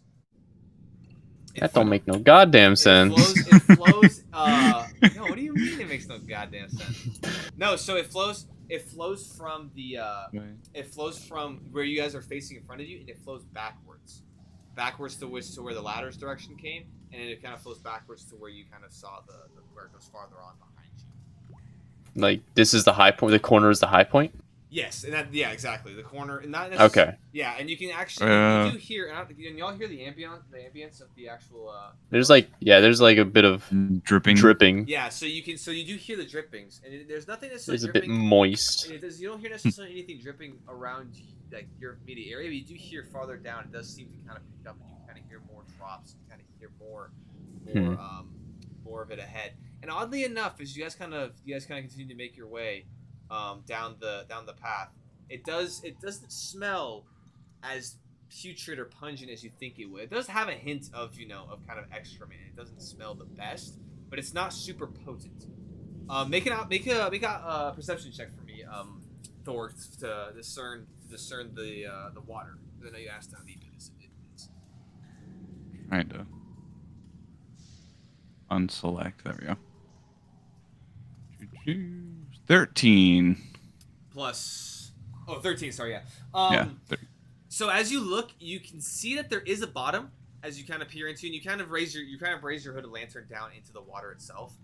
And you've noticed that looks to be about maybe 10-ish feet deep. Oh wow. Like 6 to 10. You can't really discern because of the actual light, but you can see that it goes down a little bit, yeah. But it's not. It's not. You can see a bottom. Oh, okay, so there is a lot of water. It's just what, a subtle stream? Yeah, it's a subtle stream as it flows. Okay. Yeah. All right. So as you guys continue along the way. Yeah, and I'll have him round the corner first. Okay. Can you can't perceive through the? No, I can't. Okay. Right. Hit I don't know M. how you did that. Yeah, I don't know how you did it off the character, but whatever. Oh. Yeah, he's like, he'll round the corner. I'll wait a second, and then I'll round the corner. Okay. Man, I love this. This is so cool, bro. Freaking Tailspire is lit. So much better than Tabletop Sim, dude. Tabletop Sim was a nightmare. Let's ask Corey. That's what he was using. Oh, What the hell? It No, was roll 20. trash. Roll 20 was what we were using, and Corey was making. Oh. He was trying to make it work, but it was tough. All right. So as you round the corner, you see. You see off in the distance. You can't really discern much as of yet right now, but you can see there are 2 light sources down the way, about probably you can estimate about 150-ish feet down the pathway. I'll go ahead and make a perception check though. Additional. Okay. Can I go around as well? Yeah, if you want to, that's fine. That is a 7. Okay, 7. Do you want to make a perception check as well, Thor? Oh, 21. Nice! Hold on, actually, let me. 1 second. I renamed your character. I love the magic missile.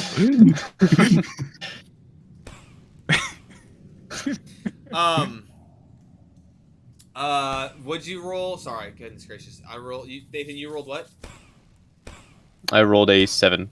You rolled 7, and this, Thor, you rolled what? 21. 21. So, in front of you, you can see, obviously, the 2... Hey, can you all chill out for a second? So you both see that there are multiple sources of light coming from the front, kind of to the right of your vision. And you do notice that there is kind of like a little bit of a stone bridge that kind of bridges over to the other side of the sewerway. However, as you're discerning, you don't really see much else within the area. Except for, I will say, Thor, you do see that kind of towards the light area, kind of above the pool of water that you do see kind of off towards the front of you. Kind of being illuminated by the lanterns off in the distance, you see that there is a kind of a steady drip, steady drizzle of rain coming from the ceiling, and you can kind of hear it hitting the water in the middle of them. Was it raining before we came down? You don't know. You'll have to get closer to figure it out. No, like Oh, was it raining back before? on the surface? No. It was overcast. It drizzled a little bit earlier in the day, but it wasn't raining. Okay. Yeah. Can I like perceive that there's a person or some sort of humanoid figure over there? Yes. So yes, from the light you can actually see that there is an individual sitting down, kind of back towards both of you, kind of just what looks to be kind of just resting. I'll stay where I am and say, I'll call out, "Hey, who are you?" There's no response. I will cautiously walk forward, having my echo further ahead. I'm gonna follow. This is just me walking. Yep. Tell me when to stop. Yeah, you're good. As you guys continue to creep forward, start to kind of okay, go ahead and stop moving at this point where you are now. Okay. You can see that at this point with kind of the illumination of your torches and kind of getting a little bit closer, you do notice that the roof where like you kind of see you saw the drizzle earlier or that Thor mentioned out, you see that there is a kind of a grate at the top of it where water is kind of pouring through at this point. You can see that it's hitting Okay. the pool below. Yeah, but it's just as a you- sewer. Yeah, exactly. It's a sewer pipe, a sewer feeding into it. Ow, Mm-hmm. my hand hurt that much. Ow. Ow. I wonder if that hurts. Anyway, so as you go ahead and you kind of make your approach, does your echo make like noise and stuff? Or is it just like completely just like kind of ethereal almost? I don't think it really mentions that. I guess it'd make like some sort of like sound. I wouldn't say footsteps. Probably just like boof, boof, Kinda boof. like whooshing almost a little bit of something. Yeah, maybe. Okay. So as Maybe you just like a soft impact. Yeah. Okay. So as you get a little closer, you do see kind of the head that was resting. It was kind of like hunched. The head was kind of hunched over the shoulders, kind of almost like it's like sitting in like a half crisscross position. It kind of raises its head up, and you hear it. You hear the voice kind of ring out. So, we finally made it then, eh? Bold of you to assume that we're friendly. I'll call out. Well, I would hope that you're either friendly trying to assist with this cause, or damn foolish to make me serious. Why is that? Have you not heard? Did you not see the wake of what this beast did upstairs? Looked pretty minor. Shut the fuck up. I'm in agreement with your compatriot. As he kind of stands up, turns around.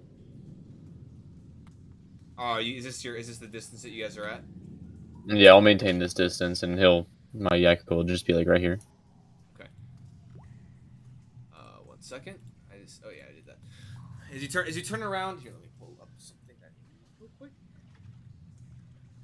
So as this individual turns around, you immediately notice that he is of half orc blood. You notice that he's equipped with what looks to be a long, almost hide and like leather, like kind of like battle, what's the word? Kind of like battle skirt as it kind of droops down and goes all the way down to his boots, and you can see that his boots are kind of made of like a cowhide or something, and you see that there's lacings that are wrapped all along the boot to kind of keep it snug with his foot. You can see kind of in front of this kind of skirt that he wears, this like long kind of leather dress. You can see that there's two large kind of kite-like plates. One kind of longer that goes below, and one sits on top of it, fastened by a belt. And you can see that there are a couple other kind of belts with long little loops at the end of it. Yeah, in his right arm, you see that he has a large kind of mid-sized circular shield. On the perimeter of the actual like kind of rim of the shield, you see that there are like kind of spikes jetting out of the shield itself that are placed about probably a good 6 inches as they are separated along the entire rim of the outward shield, and on top of it, etched in what looks to be like a dark kind of crimson color, you see a large like a big bear paw like stamped into the middle of it with the claws reaching over it. On his right shoulder above the shield, you see that he has a singular shoulder piece with large also spikes, kind of similar but longer than the ones on his shield. You see there's a fur lining around his neck piece. Across his chest, you see that there's a large leather belt that kind of affixes the hides that reach around his neck. And then on the left-hand side, he only dons a singular kind of leather wrapped bound forearm kind of piece, and then he carries this it's a long sword, and it's kind of rectangular, and towards the top you can see that it kind of jets out, and it creates this almost like big rectangular piece of this. You can kind of even see kind of glinting off the torchlight of the sharp kind of edged metal. He does have kind of a, it looks to be a little bit more a grayer kind of longer kind of beard that shoots down towards the lower portions of his chin and neck, and then he has some kind of dreaded white hair pulled to the back behind him. All right. 1 second. Would that be all? Yeah, that's it for him. 1 second. Okay. And then so at this point he stands up. You can kind of see you can talk too. That's awesome. Oh yeah, there's chat. That's cool. Is the chat on the side? Yeah. There's a chat messages. Okay, cool. And you can actually see the. I can see the rolls. All right, cool. But he goes. Whoa. Oh, what the heck? Hold on. Sorry. Oh yeah, you want to raise that back up? Yeah. I was like, what just happened? So he's like, so I'm guessing that that rich bastard talked to you as well, then, eh? Yeah. So you're the third person on this contract. Oh, I am. Name's Galazar. And who might y'all be? My name is Thistlewind, My name is Thorg. and I will say your handwriting is awful. I couldn't tell what your name was beforehand. Well, I will say that my most admirable skills and features are not penmanship, but in combat, which is why I took this contract. So, if y'all are done wasting time, I say we pack up and we get to delving further into these sewers. Let's get this beast. That sounds like a plan to me. Let's put a nice capstone on this short life we have. All right, just give me a minute or two, and I'll grab my things, and we can be on our way. All right. So you can he steps by, he turns around, steps back to his bag. You can see that he starts to attach one of his lanterns to his backpack. Kind of starts putting some other things into it. Rolls up his bedroll. Let me actually go here. This.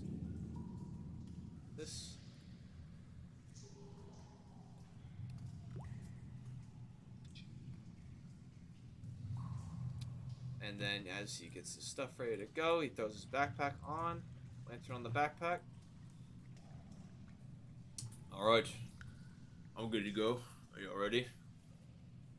Ready as I'll ever be. Alright. Let's do this thing. What the f- Alright. Let's do it. And as he makes his way over to this cylindrical entrance deeper into the sewers, as you guys follow. The marching order is going to be... I'm going to assume it's going to be Galazar. Established by him? Okay. It's going to be him, and then who? And then what? I'll give him the lowdown on my echo, and then I'll have that sent in front. Alright, cool. Sounds good. So, as you three traverse these sewers, and the sewers are pretty linear in their construct and design. They continue to ebb and flow as they what if I were to second? Oh jeez. Why am I? Is anyone else's camera really far out? You can scroll in and out. It won't. It's hard to explain, but it's not. Oh, move the lock, or move the circle, and then move the lock back to the top. Oh, thank you. Actually, that didn't do anything for me, so I'm just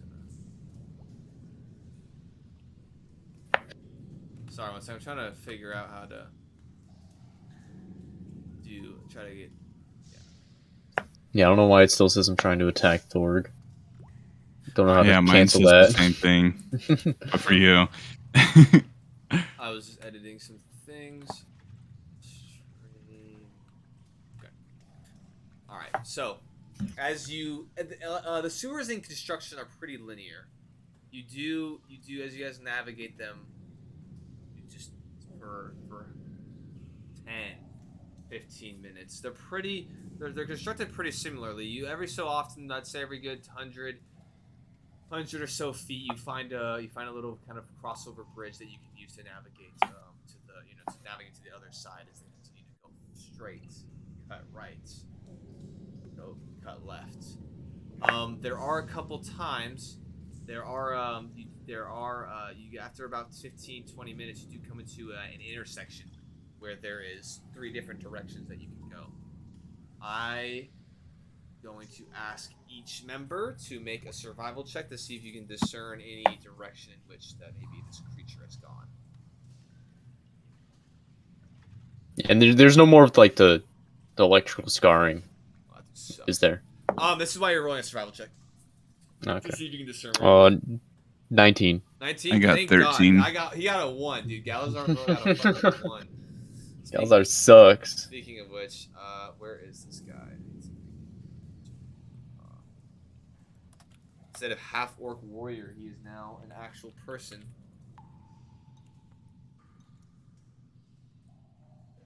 There you go. You're trying to attack Thistle. Spelled Thistle. Oops. Oops. You got a 19. Yes. All right, perfect. So as you make your way into this intersection, you do. Galazar's like, well, I can't discern anything. As he takes a little bit around, he's like, I can't see shit down here. As he kind of raises his lantern up, he doesn't seem to be able to discern anything. Thorg, you kind of similar.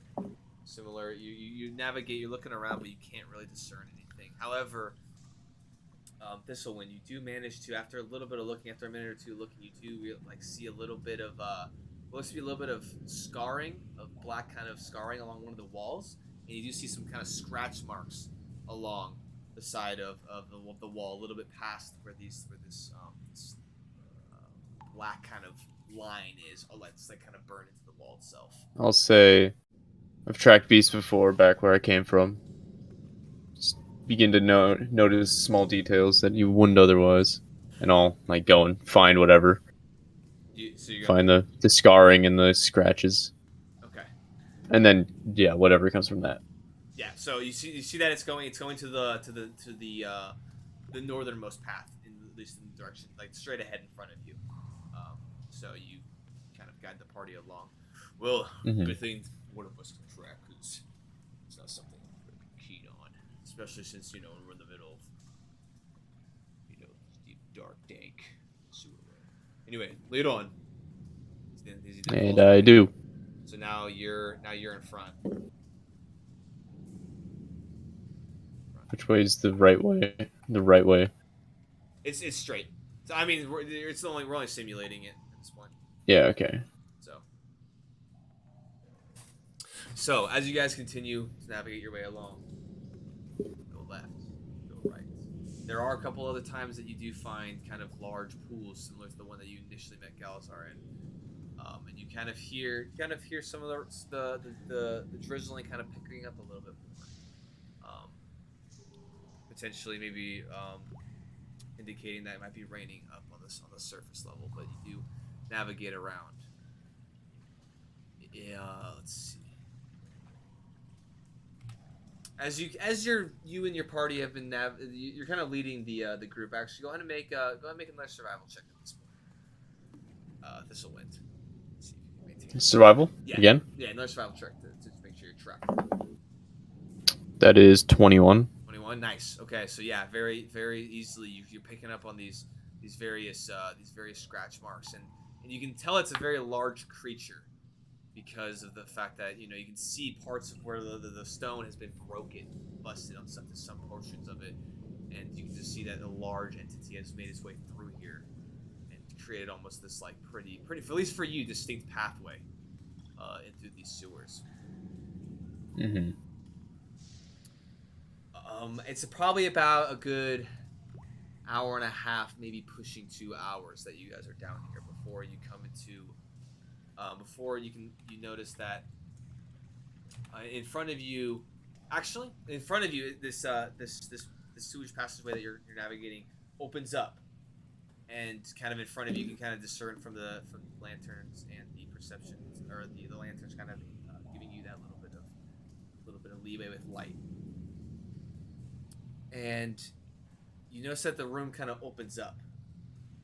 And you're probably about a good 60, 70 feet before you enter this room, but you start to kind of smell, and you can smell it's definitely like, whereas the smell kind of came and it's come and gone with the kind of it being a little bit heavier with the scent of excrement. Yeah. However, now it starts to pick up pretty heavily in the room in front of you, but it's not just like excrement, but also can almost kind of smells like shit yeah, like kind of like and poop. shit and poop. No, but it also kind of smells a little bit of kind of rotting to some degree. Rotting. Yeah. Stench of death. All right. Okay. So as you, I just pulled on my headset. As you guys go and navigate your way through, I want all three of you to make, or all two of you, both of you to make perception checks. Perception. 19. Hey, 17. let's see what Galazar gets. Oh, he got 20. I think it's actually my. Oh, is that not 20? Yeah. Damn, nice. Okay, so everyone rolled pretty high. But for Thorg and Thistlewind, you almost hear as you kind of make your way to the opening of this entrance to this larger kind of chamber. You hear water definitely kind of rushing, like kind of trickling, as you can hear it kind of dribbling. You can hear it kind of flowing, and you at this point now, as you make your way almost to the entrance of this room, you notice that there's a large pool in the middle. This water is now kind of flowing into it. Off to the left-hand side of this room, you can see that there's a little bit of a raised portion off to the left-hand side, and kind of closer towards you guys before there's another riverway that kind of cuts and divides this little portion off to the left-hand side. On the closer portion of it, you can see that there are ladders, another set of ladders that lead up and descend back upwards. And then on the other side of it, there's just a little bit of a raised platform. However, on the kind of towards, and it's fairly rectangular in this room, except for in the kind of front right portion of it, you can see a large pile kind of tucked in a corner in between where the passageway continues to the right. There's a passageway that continues to the front of you. In between those, in the little tucked corner, you can see a large pile of debris. From here, you can't really make out any distinguishable kind of visuals in it. But you notice, like, and you've seen some debris piles along the way, but this is significantly larger. And both of you, as you guys kind of make your way towards a little bit deeper into this room, you kind of hear what almost kind of sounds like coughing to some degree, and it's coming a little bit farther down the passageway towards the front. So there's a right passageway and a frontal passageway, and it's coming from the front. It's coming from where? The front of you guys. Okay. Yeah. Should we investigate that? Yeah, I mean, it sounds like what we came here for. No. Missing people. Oh, You want to go in And first? you hear Galazar. More of a, mostly a whisper. Galazar's like, "Oh, I didn't hear. What are you guys hearing?" I heard a bit of coughing Oh, from up ahead. No, yeah, no, I hear that as well. Yeah, sounds like. So you guys, Sure thing, buddy. You guys are currently on the left-hand side of the sewerway, because obviously each of these sewerways are kind of divided by the waterway itself. So are you guys investigating? Are you guys going forward? I will start to go and peer in the direction. Okay, so you guys are currently on the left-hand side of the waterway, so you guys would actually have to hug the left and go over to where like the raised kind of portion is, where the ladder is. So you guys can go and hug your way along that as you guys go ahead and navigate. And there is another one of those little kind of stone bridges that kind of bridge the gap and lets you cross over to the far side of it. Because obviously, so it's kind of cut into like 4 different sections. You know how? So there's the way you just came with the waterway. There's a pool in the middle. The pool continues off to the right and it cuts that way. pool going straight, and it cuts that in half. And there's a pool to the left, and that's the way. That's the one you guys are going next to the ladders. Mm-hmm. Except for as you guys go ahead and make your way over to the left-hand side, and you start traversing the bridge, you can now see that there's almost like a little bit of like a waterfall. You can see like a steep decline. You can even from this where you're at right now with the lanterns, you kind of raise them up, and you can see that there's actually a sewer drain, kind of fixed about probably 10-15 feet up, and it's just kind of starting to dump a good significant amount of water as it hits, and it glides along the little canal as it then traverses underneath you as you guys proceed over this little bridge to make your way over to this to the other side of the section of the quadrant. Okay. Now you guys are continuing to hug the left-hand side. At this point, from where you guys are at, you can the smell has started to pick up. It's starting to smell a little bit more significant. Smelly smell. It smells smelly. Are you guys gonna go ahead and continue towards the frontal passage, and you can kind of hear it. I'll have my echo like enter the passage. I'll wait a second and then I'll cross over. Okay. All right. And I'm just following him.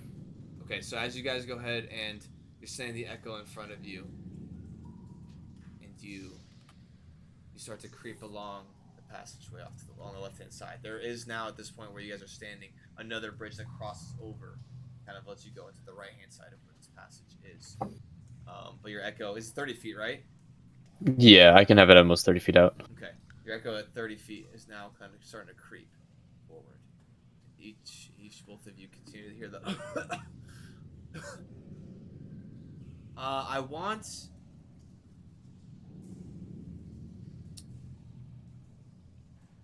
I'm gonna think here real quick.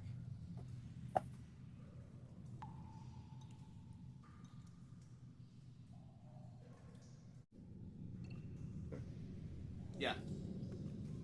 So, you guys continue to creep forward. And then as your echo continues to stumble 30 feet in front of you, you notice, because I'm pretty sure, how much does the lantern shine? Do you know? Is the lantern shine like 15 foot, right? Is it 15 feet bright and like 30 feet dim, I think, right? Maybe. Oh, you don't know. I haven't looked at the stats on it. Okay. Well, as it begins to navigate closer and closer, you can see. Oh, actually, does a half orc have dark vision? 30 feet bright, 30 feet dim. Oh, perfect. Then yeah. So as your echo continues to navigate, you can see that, and you can kind of tell like see there's this large pile of debris, of like trash, like of shit, of just like stone, wood, Poop. poo. And then you also, at some points, you can see that there almost seems to be like little bits of like meat. Not necessarily sure what kind of meat, but like pieces of Meat in flesh. my poop. Pieces of delectable. Can we discern that it's human flesh and meat? Make a perception No. Uh-oh. That's what you're good at. Hey, check. nat 20. Natural 20? Yeah. Easy so claps. You can see, a lot of it is pretty maimed and mutilated, but you can see at one point, you see almost what looks to be like a forearm and like a thumb. None of the rest of the hand, but just a forearm and a thumb kind of sticking out of the pile. And you hear the help.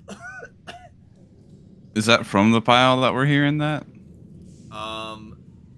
It seems to be almost kind of all over. Almost seems to just kind of echo around you. Can't tell direction. No. Oddly enough. And can I look around like It's been getting louder, more though, right? intently? Yes, if you want to make a perception check again, and make and then for it, and as you've made your way 24. deeper into this, it seems to still be the same noise. It's the same volume. What are you looking for specifically, Thorg? I mean, him, you know, like the source of the coughing. Okay. You just rolled twice, right? The first was the 18. The first was the 18. I accidentally rolled again. It was 22, right, total? 20, yes. So as you look around and you're trying to find the source of this coughing, you can't see the source of the coughing. Can't see it, huh? You can't see an individual, no. That's kind of weird. I would like to use my magic awareness. Your magical awareness. My magic awareness. What is that? For like a couple seconds, anything that isn't behind total cover glows magically. Basically, like detect magic, but like just for a second. As you go ahead and Within 60 feet. 60 feet, as you do that, nothing seems to trigger. Well, things trigger magically, but that'd be because of you do notice that Galazar's sword is magical. But and then you guys equipped your rings of lightning protection. That's magical. Yeah, and then the rings. Yeah, obviously equipment like that is magical, but nothing coming from the piles. Oh.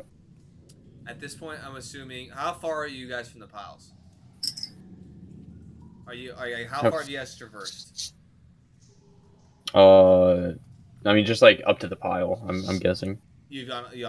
pile. Is your echo was already your echo reached the pile before you, and then you're What? making your way up there, right? As well.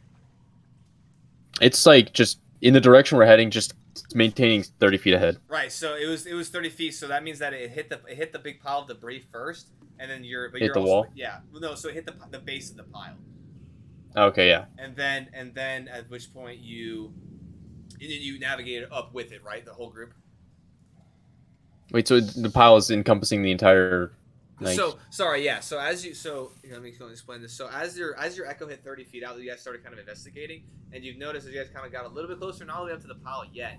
As you guys were looking and kind of trying to discern where the source of this coughing is coming from, you notice that there's a large pile that at the very top point is about 15 feet tall, and it encompasses the back portion of this sewerway. But I mean, from what you can tell, it looks like there's just a back wall that it's butted up against.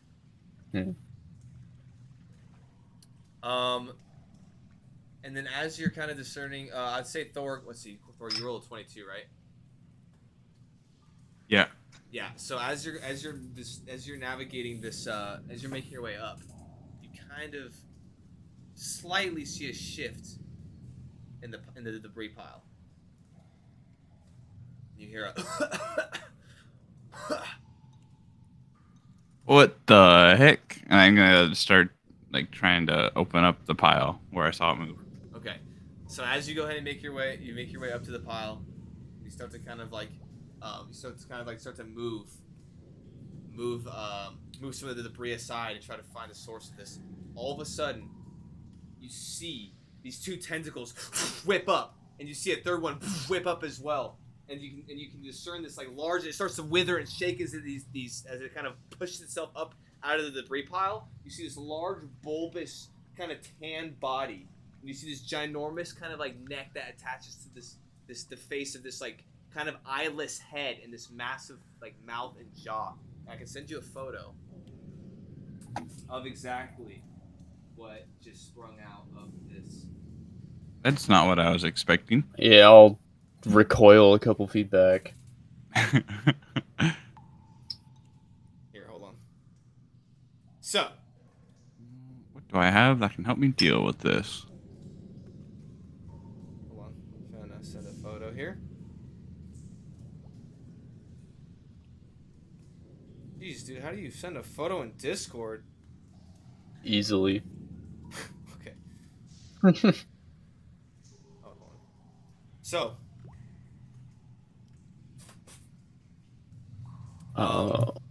yeah, as you see this large bulbous tan body start to as it Oh, that's as cute. it wriggles out of the debris, and you see that there's no eyes.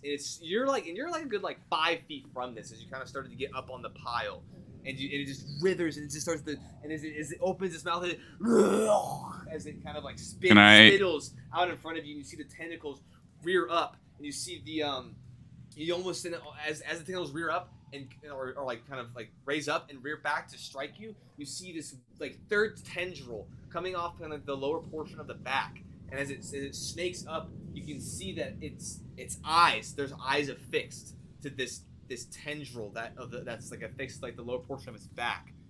I'm going to need all of you to roll initiative at this point in time. All right. And I'm gonna actually go ahead. Let's get dead killy.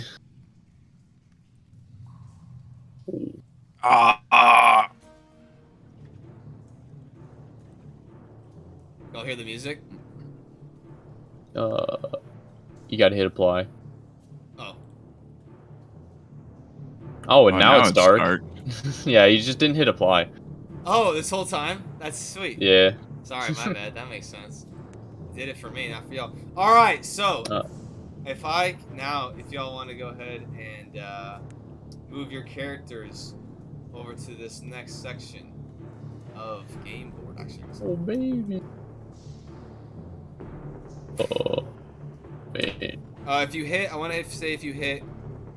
Hold shift and click. Is it shift? I'll let you teleport. Oh, hold shift and click. Yeah.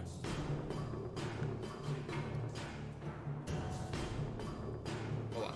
Oh, teleport creature. Shift. Oh, okay. Yeah, shift click on your dude and then click where you want to put it. Oh, okay. And Hey, there's a turtle. So we were up over here, right? Oh, fuck. You didn't see that. You didn't see that, motherfucker. Ah! Wait. I know Corey's cheating. He's looking at the stream. No, it was. It was actually revealed. Oh, okay. I fucked it up. But anyway, this one is what you're supposed to see, Corey. You fucking bastard. Okay, yeah, I recoiled back a bit. Right, I would have had him on the opposite side. All right, where's Corey? I was approaching, so. You were literally right there.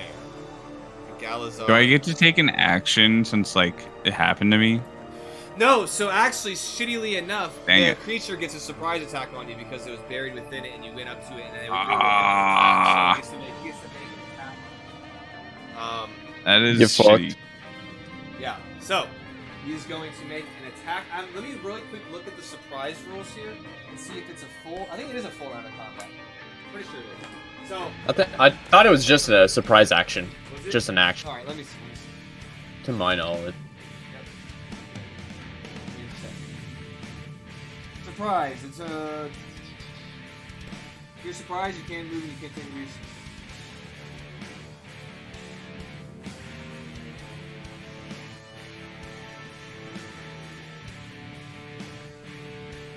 Surprise! Determined to notice you might be surprised.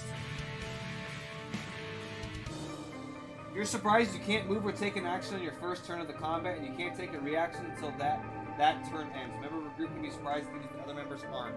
Oh, so you just get your turn skipped. Yeah, you get your turn skipped. Okay, so real quick, let me go ahead. Hold on, we're gonna do turn-based order. That's even now. shittier. Initiative mode. How does this work? Apply turn order. How do I type this in? Bear with me, all viewers. I don't know how to do this. How do you type in anything? Apply turn order? Yeah. Alright, fuck it. We'll just do this little pen and paper. Hell yeah. So, let's go ahead and roll initiative. If you can also clear your dice whenever you're done. Great.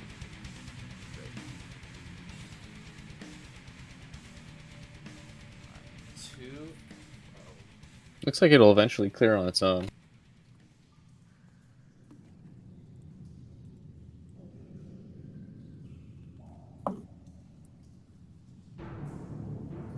And 9, okay. Yes. So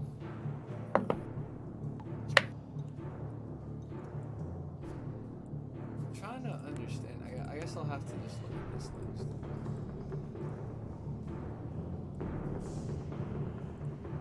Alright, well, I'm not too worried about it right now. I'll just... Alright, so, what did y'all get? I got an 11. 11, okay. What did you get, Thor? 4. Fucking nice. What is the dexterity on these?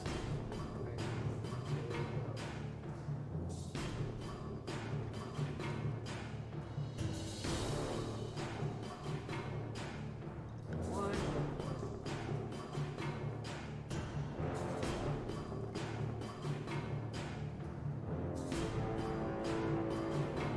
So that's that one, and then it goes. You say you're on 11. Yeah. Alright, and it'll go Galazar.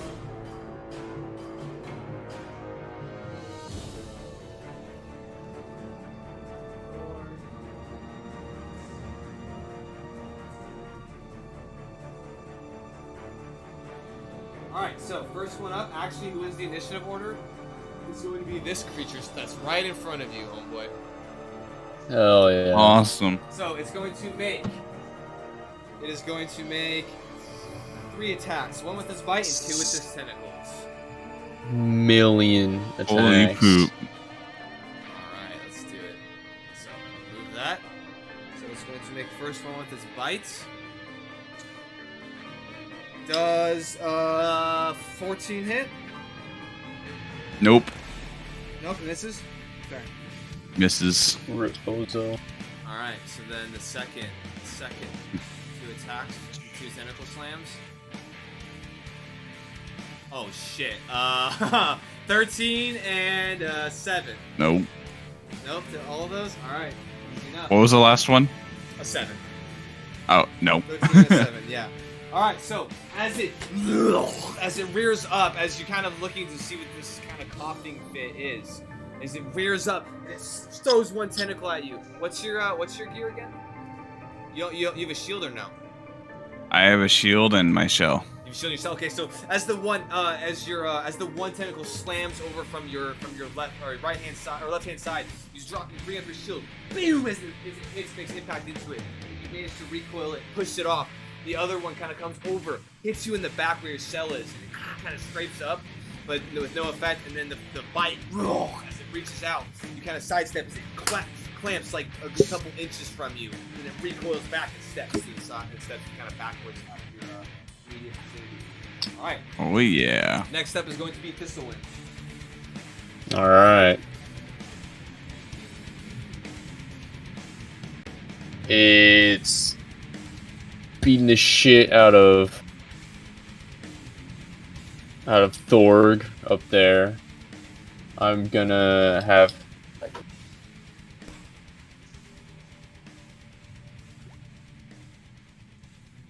my Echo is going to move up. Okay. And fuck it, I would like to rage. All right. Alright, and with that, as a wild magic barbarian, fuck is my D8. Nope. Use this. I have to roll on the wild magic table. Oh, that's right. Yeah. Yeah. See what happens. Get a 2. Oh wow, okay. So I teleport up to 30 feet to a non-occupied space I can see. Until my rage ends, I can repeat this effect as a bonus action. Damn. Okay. Shit. Where you teleported, dog? Hey, use the teleport. Use the actual teleport little thing. You know, like how we got over here. Use 30 that. feet. Hold on. Yeah, dude. I need to figure out 30 feet. Okay, pretty much wherever I want. So I will teleport, and then would I be able to get into a flanking position on it? Or would its this back, not be its it? back is currently kind of butted up against the back of that. So I would say no. Ooh, would I be able to flank with my Echo? Oh, okay, yeah, if you go there, yeah, for sure. Well, I guess it's up to you if you want to let me flank with the Echo. I would say that since there's 3 creatures around it, well, not technically. You can't really get directly behind it, so I would say no, because its butt is kind of bladed up against the back of this, and it does have like an eye stalk that's kind of floating above its head and can kind of see around. So I'd say for this circumstance. Isn't flanking like just being on opposite sides? I thought that was the rule for flanking. Oh, is that what it is? Oh, let's see. Yeah, I'll give it to you, man. I'll give it to you. That's yeah. My bad. Hey. Yeah, it's an optional rule. When a creature and at least one ally when a creature and at least one ally are within 5 feet of the same enemy on opposite sides, that enemy is flanked. Okay, yeah. I would say your Echo. Echo. I mean, yeah, it's not technically. I would say your creature, Echo's. It's not. really, Yeah, it's so- not technically a creature, so I'd say no. Okay. All right, let's roll with that. So, go ahead and roll your and- fucking attacks, boy, or whatever you want. So to with that, I will attack. I will make a reckless attack and use my Grey Weapon Fighter feat, Grey Weapon Master, to take -5 to the roll. Okay. And with reckless, I get an advantage. All right. Sounds So good. I'm going to attack with my wooden club, which is acting as a maul. All right, bro. Send your attacks. So 17 first one, 18 second one. Yeah, both hit. Well, no, I don't have 2 attacks. I just 1 attack, but rolling with reckless. advantage. Yes, that hits. And then plus like 7 or something. That's like 25. 25. Yeah, that hits, bro. Wait, no. Okay, -5 plus 7, so 20. Yes, that hits. All right, and then damage. 2d6 plus strength modifier, right? Yeah. Yep. Oh wow, that's kind of poo. But I get 4 damage plus another 4 plus 10. Holy shit. So So that's 18. 18. 18 damage with that swing. Okay. 1 second. -18. All right. Yeah.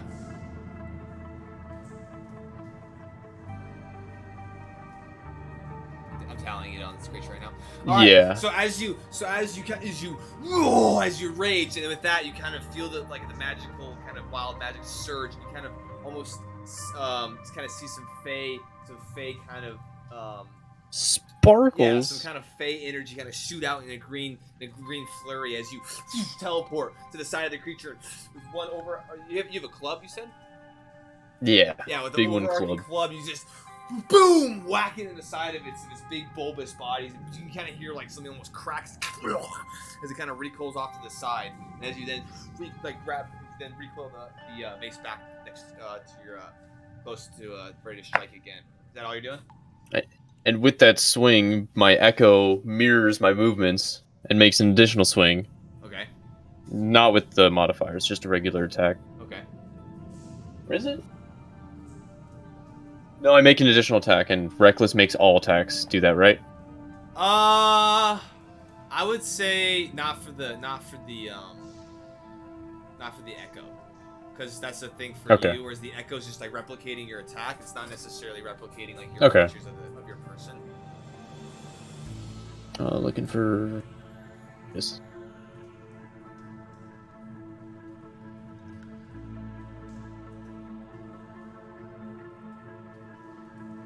And then, can I also take the Grey Weapon Master attack for this, or no? I would say if it's just an additional attack for your echo, I'd say it's just a straight roll or whatever.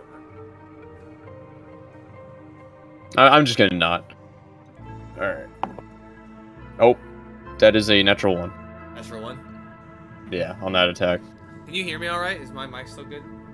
It cuts out every once in a while, but it's not bad. Alright, jeez. No. So as you make this massive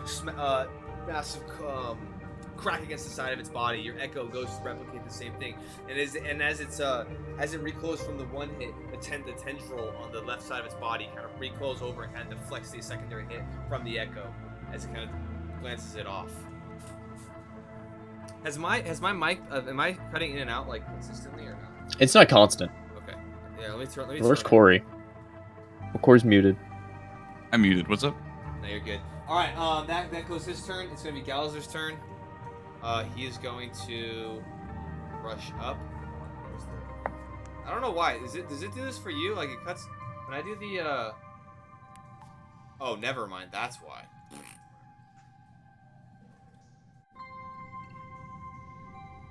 Whoa. How do you do just a line ruler? Oh, there we go. Okay, I got you. Yeah. I got you. Okay. All right, so he's just gonna go ahead and pile in on this. Oh my gosh. He's gonna go ahead and just pile in on this as well. This creature. He's going to make. I want to say he has 2 attacks. Yeah, he has 2 attacks as well. All right. Corey's turn gets skipped. Hee hee. Oh wait, I forgot my rage damage. Make sure you add that on the next one. So that's going to be 13. No, the first one misses, but the second one. Oh no, wait, they both. Oh no, just now. That's 21. Okay, so that one hits. So let's go ahead and roll some damage. That's going to be.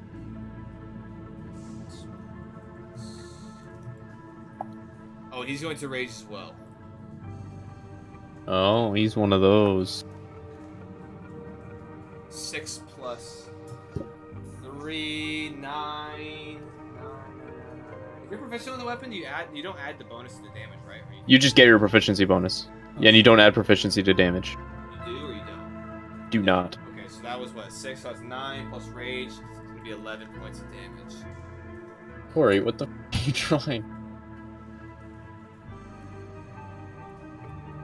Alright, so Galazar too, as he rushes forward, and then with his long sword, with one hand, strike with his shield in the other, just cuts down the front of this thing's body, kind of towards like where one of its front kind of left leg, shoulder blade areas. It cuts it down. You see like blood just splatter on the floor.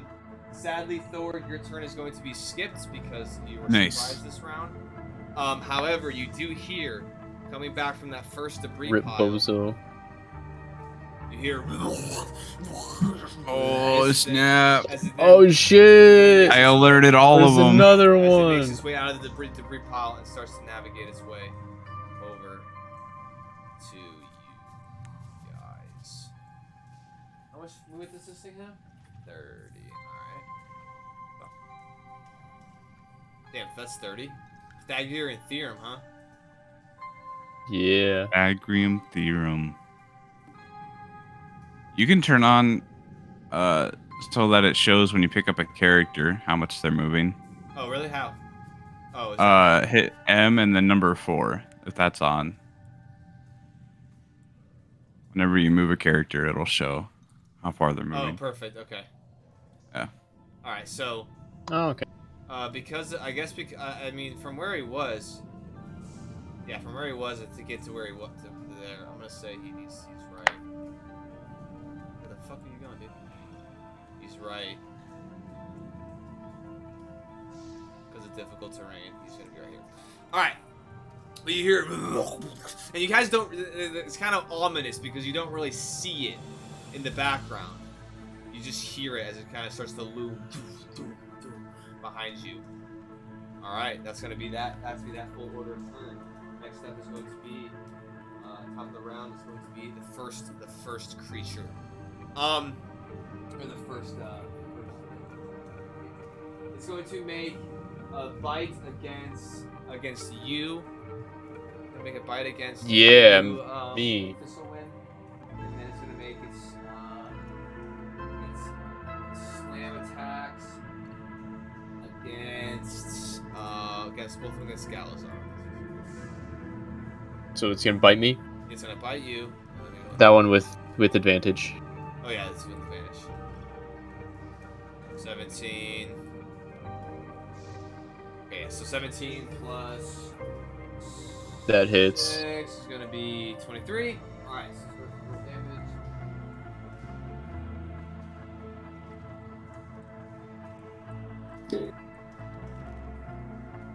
So you go ahead and take now 11 points of damage. Take 11 points of piercing damage, and you must make a Constitution save. I will have that Okay. damage because I'm Yeah, resistant. Yeah, because you're raging. Yep. Down to 5. And then Constitution saving throw. Yep.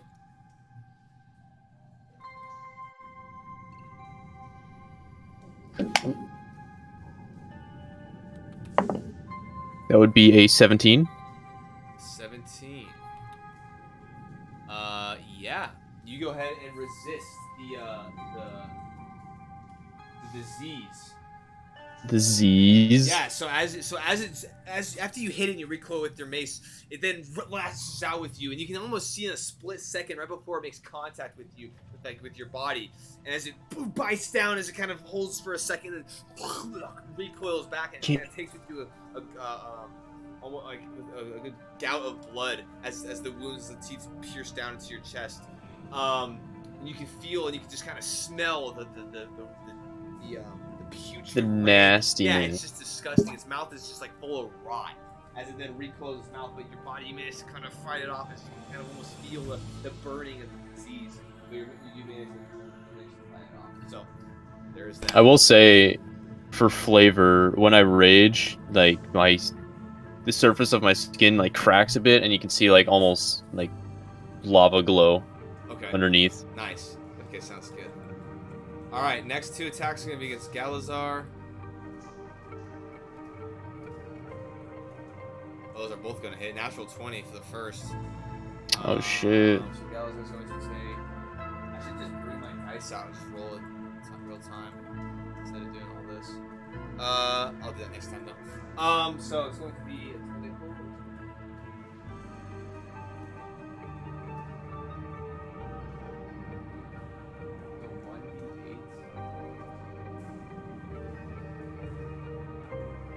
Actually, I wonder if my dice are right there. 1 second, where are my dice?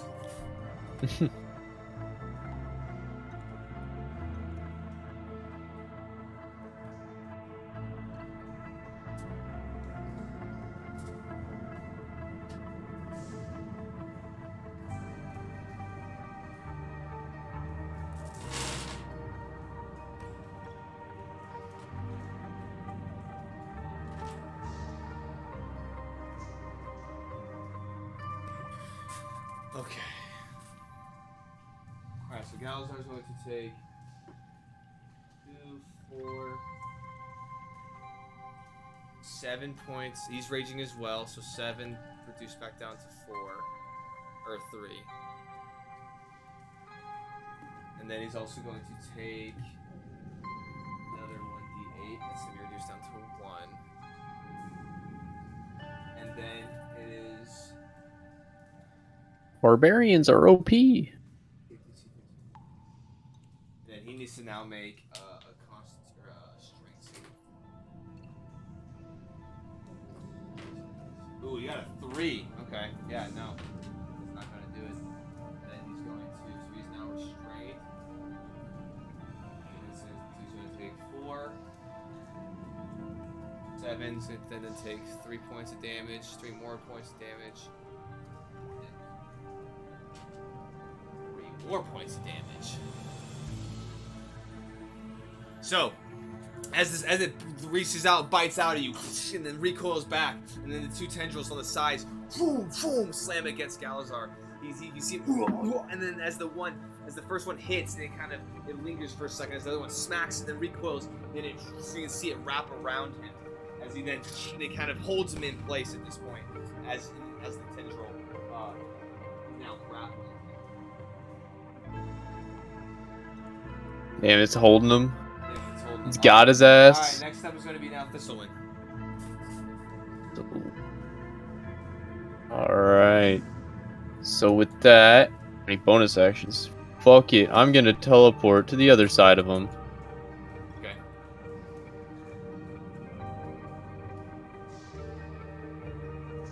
Ooh, if I can... I mean, he's kinda on the side. Can I flank?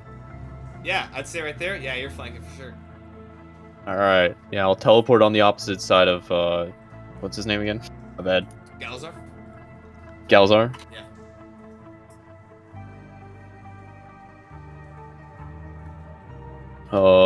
And I will make another attack, not reckless this time, Okay. but still with the Great Weapon Master Alright. modifier. -5, okay. So that is 7 -5, so that's 7 plus 7, 14. 14 does, yeah, it just hits. Just hits, good. And that is 2d6.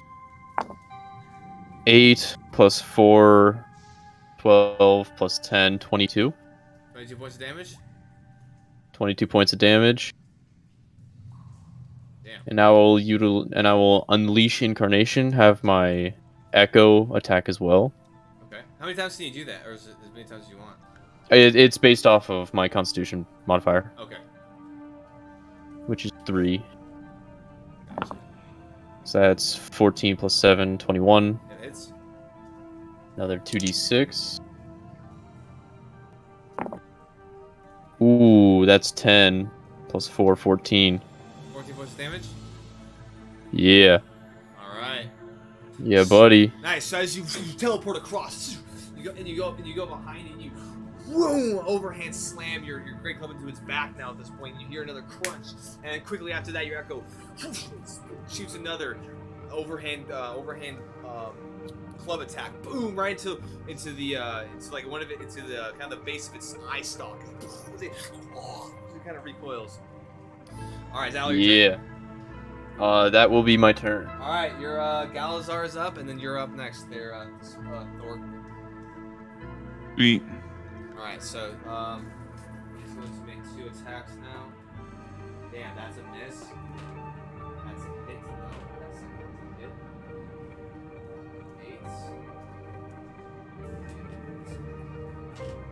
8, 4, 7, 9 points of damage. 9 points here. As another cleave to Galazar, because it's starting to look really hurt, starting to look bloody. So you can start to hear kind of exasperated breaths from all these bludgeoning hits and these slashes that are happening. Galazar are going to stay there. All right, next up is going to be this one. Thor, you're up, man. Thor Thor. turn. All right. I'm gonna whip out my mace and try to hit the man's in front of me. All right. Why is there a marker here? It's Corey's It's fault. math. Don't Oh, worry. you're good. Okay, yeah. Go ahead and make your attack, man. You're using your mace. Oops. That fell into the water. Okay. 13 to hit. 13 is gonna miss. All right. Did it fall in the water? Yeah, it fell in the water. You can re-roll that, bro. It's not in the fucking thing. What? Nice. 16 to hit. 16? Yeah, that hits. Yeah, if it Yeah. falls in the water, bro, you treat it like it fell off the table, so. Sweet. It's gonna be. But what if your floor is 6 flat and it was a good plus enough roll? 2. Yeah, it sucks, bro. That'll be 8 bludgeoning damage. 8 points of damage, Sam. Alright. And then I'm going to go down to right here. Okay. And that'll be the end of my turn. Alright, cool. So as the whole group of your party was wailing on this creature, you just smash with your mace kind of towards the top of its kind of large maw. As you some of the spines that are attached to the end of your mace, as you recoil it back out with some blood kind of recoiling, and you then actually make your turn and you back up. However, he does get an opportunity to attack it. Back up. He's going to make a bite attack now. That is going to be 9 plus 6. That'll be 15. Is it 15 hit? Nope. Nope. Okay. So as you run, there's another. As you can feel some of the teeth, and actually you can hear as one of the teeth break against your strong turtle exterior of your shell. As you then just run to the back. Yeah. All right. So, but as you're running back to this way. Oh, you know what? Look at that. You know what I should have done though? I should have done last time, and I didn't do it. She should have dashed. She didn't do. But now he will. Yeah, I was wondering. As he runs up. As this other creature just. And you just hear it clamoring down, and then as your lantern light then illuminates it, as this large entity just lumbering in, you see its tentacles kind of uprearing, ready to attack, and then its eye stalk kind of off to the side, kind of looking, as it then boom enters into your space. But that is its turn because he dashed. So top of the round is going to be now first creature's turn. He is going to now at this point. Does your Echo have hit points? It has 1 hit point. All right, so it's going to make AC of 17. 17. Okay, so it's going to make. Okay, so wait, hold on. Tentacle slam. The slams creatures grappled by into each other or solid.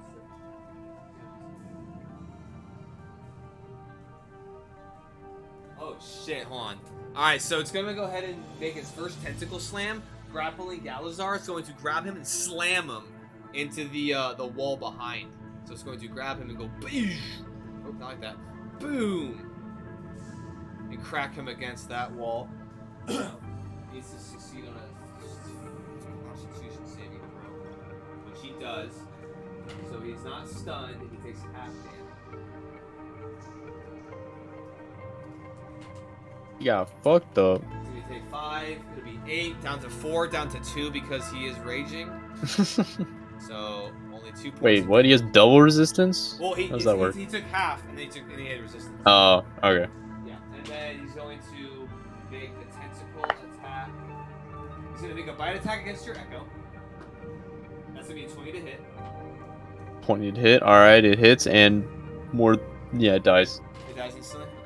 Okay. It scatters. Like shadows that makes it up scatters. Hold on, I'm going to. And yeah, just keep it. Because I can resummon it. Where'd it go?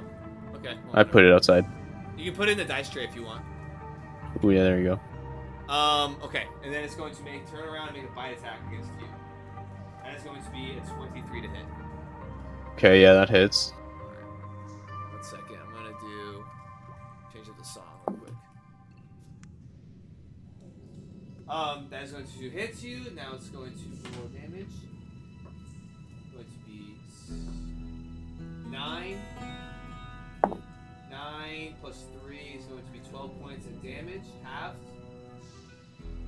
So 6 points of damage to you, piercing, and you're going to need another Constitution saving throw. Constitution saving throw.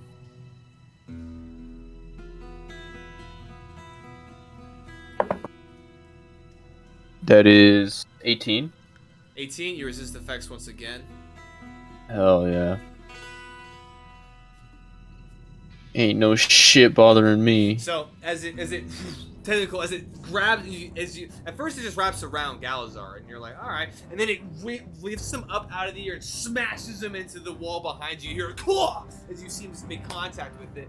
As it then other tentacle smashes your Echo out of existence. And it turns and then bites the shit out of me. As it boom, another big bite. It kind of grabs at your arm and it kind of clamps down. You kind of have to wrench it free, push it back, and you resist the disease. Thank Yeah. fuck. All right, you're up now. Your turn. It is my turn. Yep. I will move a little bit. Will it still count as flanking if he's dead as hell? He's not technically stunned, so you can still technically flank. Okay. He did resist the stunning effect.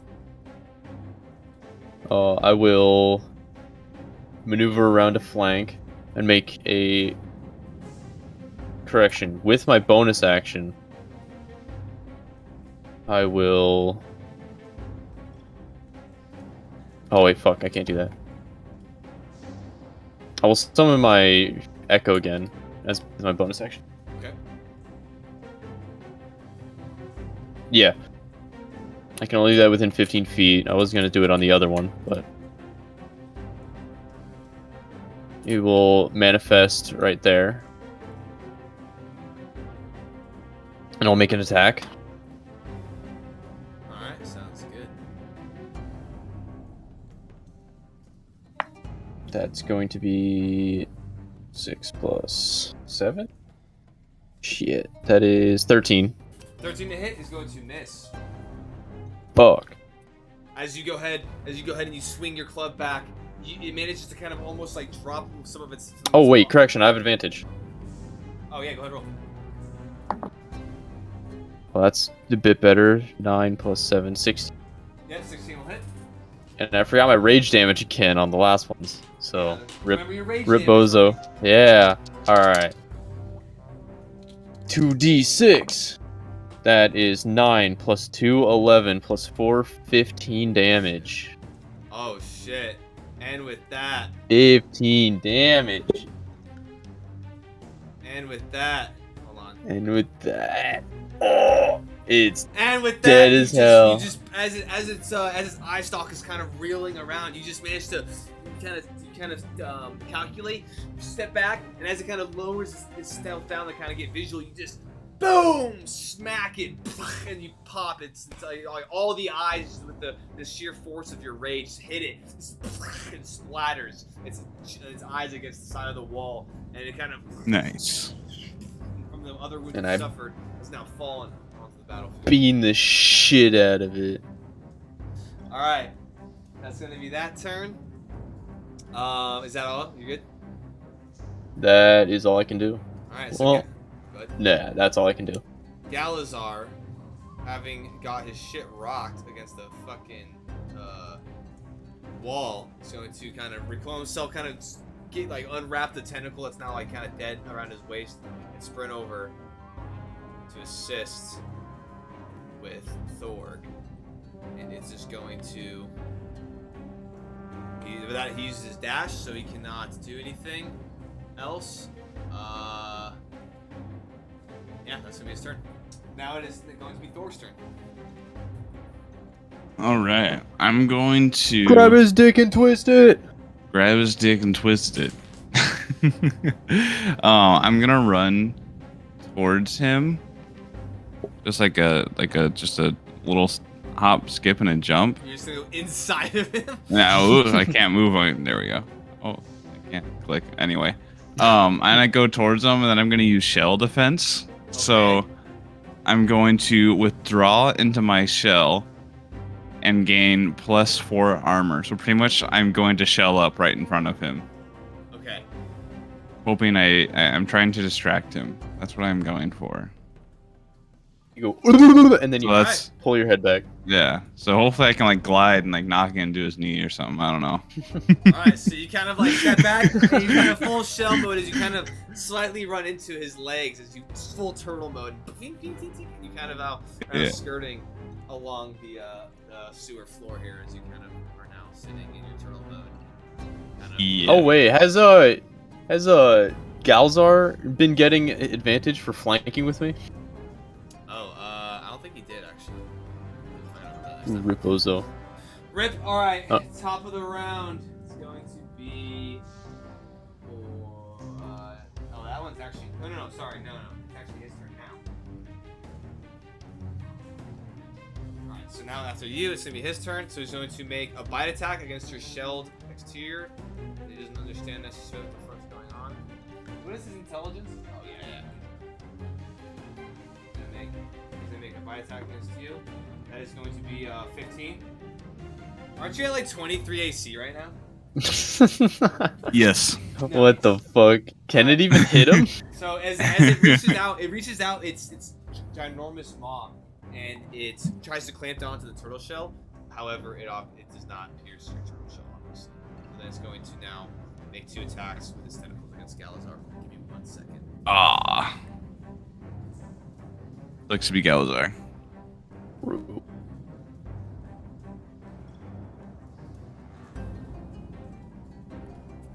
Alright, cool. So he's gonna make 2 attacks against Galazar now at this point. 1, 13. What is Galazar's?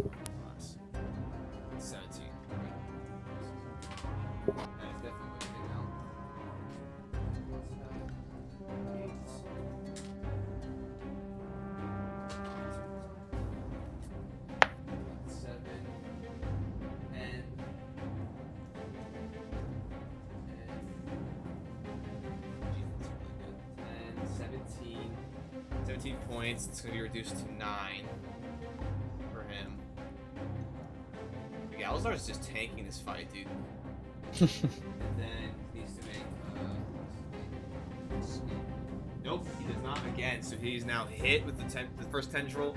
First tendril he deflects off. The second tendril. Oh no, did he hit the first tendril? No. He deflected the first tendril with his shield, and with the second one, as his shield was up, it wraps around it, hits him, wraps around his lower body, and then holds him in place.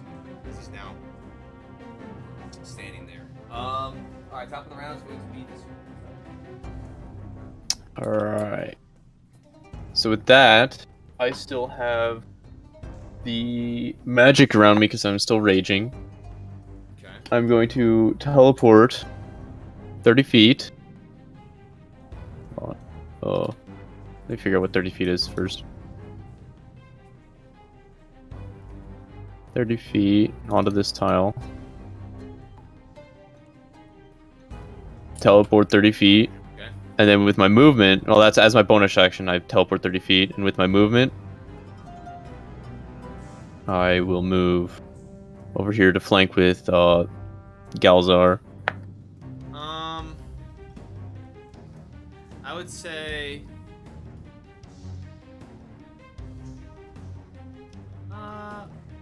Yeah. Okay. Yeah, I'd say you're good. Right there. I know. I mean, I can move right here and flank with yeah, Thorg. If... Yeah, I was gonna say that's a little far just because of the height difference. You're kind of on an elevation. Okay. Whereas this, yeah, now you're And I will make a weapon attack. Well, this will move. My Echo will move 30 feet as well. okay. You And I'll make.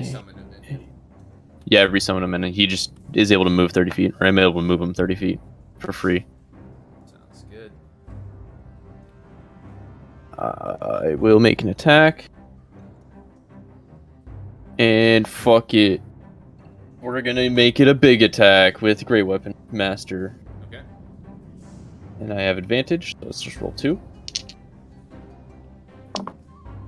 Oh, that is not good. 4 and a 5. A 4 and a 5 was that you want to? Yeah, that's 12. No, both of those. That will miss. As you kind of reach back. Damn. As you kind of reach back, as you stand behind the creature, you think you kind of have the element of surprise, but then you see its tendril stalk that has its eyes on it kind of whip back. And as it does so, you the tendril, other tendril that's not hooking Galazar right now, kind of rears back and almost deflects the mace out of your overhand strike against it. Is that it? We done? That is all I'm able to do. Alright. So Galazar is now going to make his 2 strikes. That's the first one's going to hit. The second one is plus 6, 14, so that hits 12. 8, 4, plus 5, 9,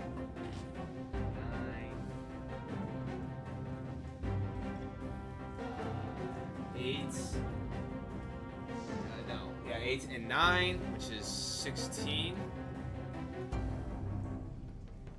16 points of damage as Galazar, even with the tendril wrapped around him, he just takes 2 large cuts at the tendrils. As the blood kind of starts to spew and hit on the sewer floor, and he makes his 2 strikes, but he's still grappled. Alright, Thor, you're up, man. Dude, I guess I didn't think this through. I have to take. Oh, I An can action use to it. get back out. It's a bonus action, actually, okay. not a full action. So I'm gonna bonus action to get out of the shell. Okay. Get out of it. Okay, there we go. Oh, God. Yeah, you're good. And then I'm pretty sure my mace is more powerful, but I want to hit with my claws, so I'm gonna attack with the turtle claws. Okay, man, do it. Yeah, sure. Did you adjust your spells after you made your After what? After you did your random creation? Did you adjust your spells? Yeah, I have all custom spells. Okay, Wait, did you hit random on the creator? yeah, dude. Yeah, well, I just needed my stats, and there's no way to cut that out. So, 16 to hit. Yep, that hits. Sweet. 1d4 plus 2. 4 damage. 4 points of bludgeoning. 4 points. All right, yeah. As you pop out of your shell, it kind of like that's the eye stalk kind of deflects. The eye stalk deflects, or like kind of notifies this creature of the attack from behind it, and whips back in front. And kind of like just a second too late as you pop out and slash at the underbelly. Oh, it's flying away. Oh. Slash at the underbelly of this creature with your claws, and then just kind of stand back up. Yeah, and that'll be the end of my turn. All right, Thorgus. That's then the Thorg's turn. So now it's this creature's turn. It's just going to make one. Now that you're back out of your shell, it's actually going to see you. It's going to make one attack against. Actually, each creature. Okay, cool. So, so it's actually going to take Galazar and slam him against you. Oh my Thorg. god. And you need to make a Constitution saving throw. So see.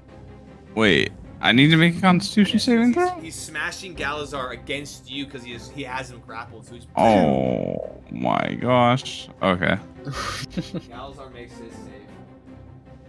Constitution. Second. +3. 16. 16? Yes, you make it. Nice. So you're gonna take Yeah. So 5 Oh. points of damage. So you take 4 points of damage as well as Galazar. But he takes. Mm. Actually, he's not raging anymore because I don't think he attacked on his last turn, so he takes full 4. He's been getting attacked, I think. No, because you killed the creature before it was his turn, so then he didn't. He Oh. spread it over. He lost his rage, so now he has. Rip Bozo. Well, no, was he attacked before the start of his next turn?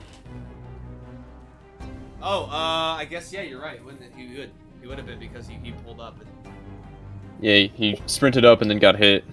so he takes what? Or would you just take?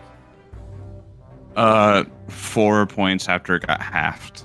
Okay, so I think he took. I'll just give him back. I'll just give him back 2. I think he gets back 2. All right. So that's his first attack. And then his second attack's gonna be a bite against you, Thor. That is going to be a 9 to hit. No. It's going to then attack you. Then attack against you. This will win. It's going to be a 22 to hit. 2? 22 to hit. Oh, 22, yeah. Oh. Okay.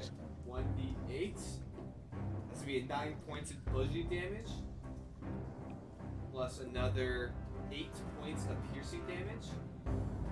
So What the fuck? So that's half what? 5 plus 4 is 9. So 9 total. Right? It dealt 18? Yeah, it did 1d8 plus 3, and it rolled. Yeah. Right. Okay. It hit 9. Yeah. It did 9 halves to 4, and then it did 8 halves to 10. 4, so 8. So it did 8 points damage. Okay. And then you have to make a strength or dexterity check to escape this round. Strength or dexterity? Yep. I will make check or save. It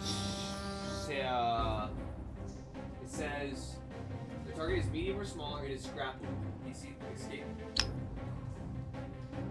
Oh, you know what? I've been doing this wrong. I've been giving y'all an out. Yeah, I'm just straight up grappled, aren't I? Yeah, you're just grappled. That sucks. Okay. Yeah, so you get grabbed. And do I have disadvantage on attacks if I'm grappled? I'd have to look at the status effects of grapple.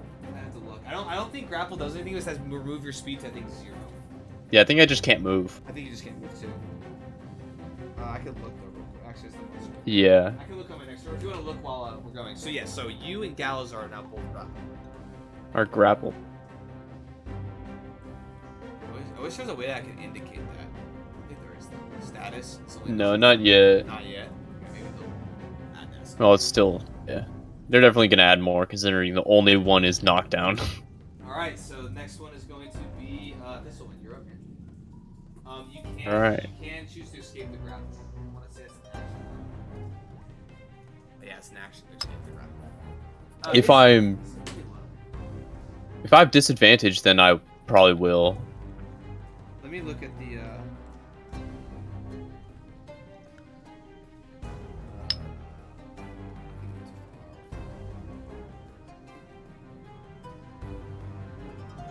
where are status effects, dude? You want me to look it up? Let me look.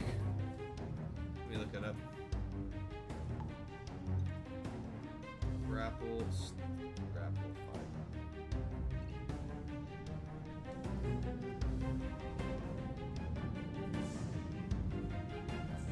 Oh my gosh, this is so many. This is so many words. I got it up. Okay, yeah. Yeah, it's just a grappled creature's speed becomes 0 and it can't benefit from any bonus to its speed. Okay. Yep. And you can make an action to break it, but you do you. Yeah. Y'all been rolling really well in your Constitution saving throws so far. So it hasn't Yeah. been killing you. Good thing I have a +6 on that. All right. Next up, what's up? What are you doing, man? That is my turn. I will have my Echo move 12, 15. That's 20 couple feet. Yeah, I don't think he can get into combat unless you allow me to have him be in combat right here. Nah, I think with that's a little bit too far. Alright, yeah, I'll just set him right there. And Actually, I'm pretty sure he would technically be right here. So yeah, that would be too far. He's a 2x2 square space. yeah. Yeah, we'll just put him on the flush square like Yeah. that. Yeah. Now we'll make another attack Go ahead. with advantage. And with Great Weapon Master. So -5. That's 5. God fucking damn it. 1 and 2. Oh my gosh, dude. Dude, Another I'm getting miss. fucking Another beamed. miss, dude. Another fucking miss. You I will switch. action surge. Fuck it. Okay. Action surge. Alright, And attack do it. again. Alright, do it. That's a bit better. 18 to hit. Yeah, it hits. Wait, no. Correction. Fuck. 13 to hit. No, I'm missing. No No way. dude. way, As man. as you step forward and you swing, as it kind of dodges out of the way, and you, out of anger, as you ring and you rear forward, but it manages to step forward slightly, use your thing, just another miss, big old whiff. as you Oh my follow through. god. Jeez. Is that your turn? Yeah, that's it. Alright. Wait, did I take a bonus action? It was a bonus action to move your dude. No, it's just 3. Oh, nah. I'm good. Okay. you're That's good. all. Alright, now it's gonna be Galazar's turn. Oh, actually, Galazar, seeing as he's fully grappled, is actually gonna break the grapple.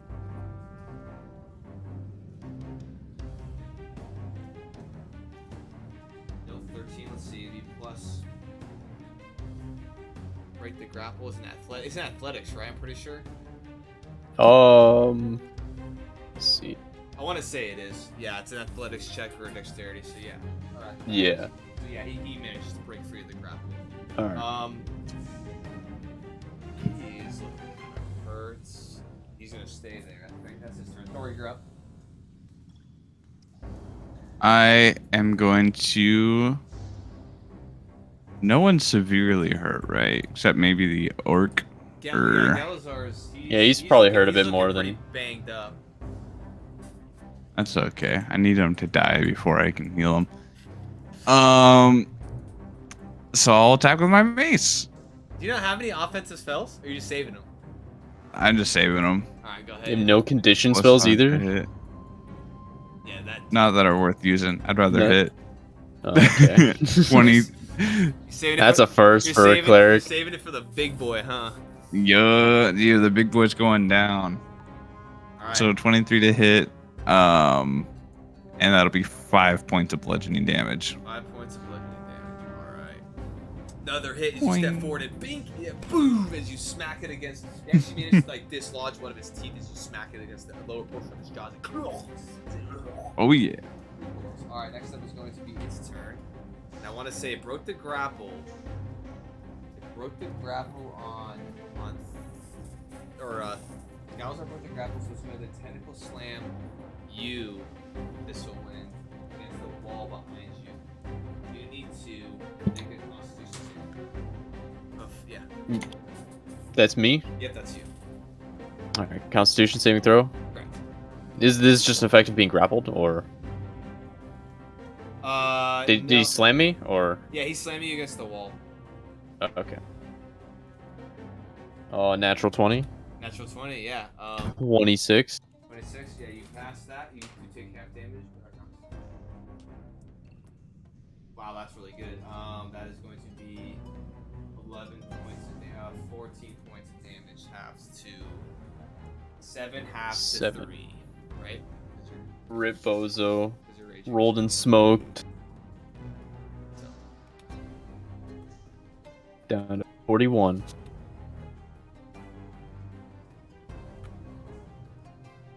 all right.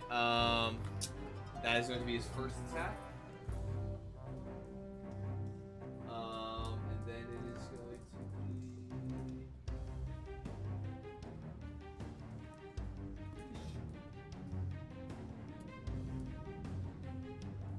Hold on, I think a tentacle slam might actually take his turn.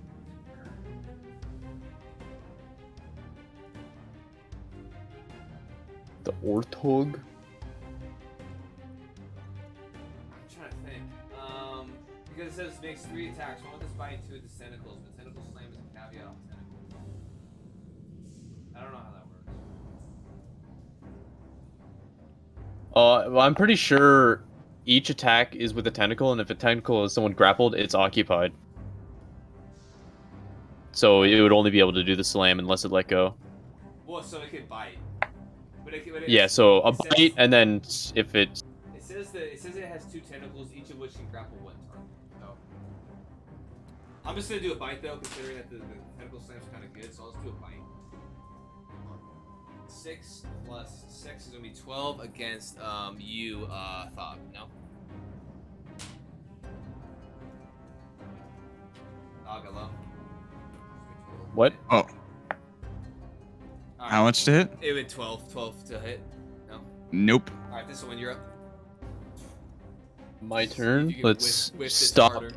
Stop sucking. I'm gonna technically say though, because it does bash you against this. Okay. Yeah, I'm gonna have my Echo move up within attacking range. Okay. And I will attack and unleash Incarnation with it after the attack. That's good. And then I will be applying Great Weapon Master to my attack. Sounds good, dude. Send the damage, brother. Finally, 18 plus Yep. 7, 25, Yep. down to 20. That hits. That hits. 2d6. 4 damage, plus 2, plus 4, 10 damage. 20 damage total. Alright. And then the Echo attack. That's a 12. 12 misses. So the Yeah. first one, another big Alright. smacky from the backy on the backy of this creature. You boom, and you kind of aim for like the the spinal. You can kind of see almost protruding a spinal protrusion out on the back. So you hit it, you hear a crunch, it recoils and kind of crouches down. And then your Echo as it comes, hits off to the side and kind of flex off its kind of hold its body. All right, that's your turn. Galazar's going to make his 2 attacks. Crap. That's going to be nope. That's going to be 8, 3 plus 3, 6, 8 points of damage.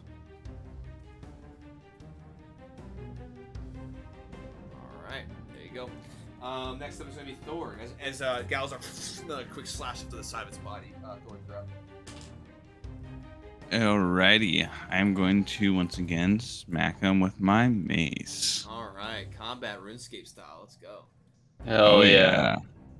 It's gonna be nat Natural 20. 20, dude. Critical hit. Nice. He's Hell playing off. yeah. It's paying Hey, off. roll the dice, double it, and then add your thing. Hey, make sure to flick on piety. Hey, Corey, is a mace a 1d6? I thought it was a 1d8. It's a 1d6 plus 2. Okay. So- 2 times 2, 4 plus 2 is 6. Yeah. Nice. Alright.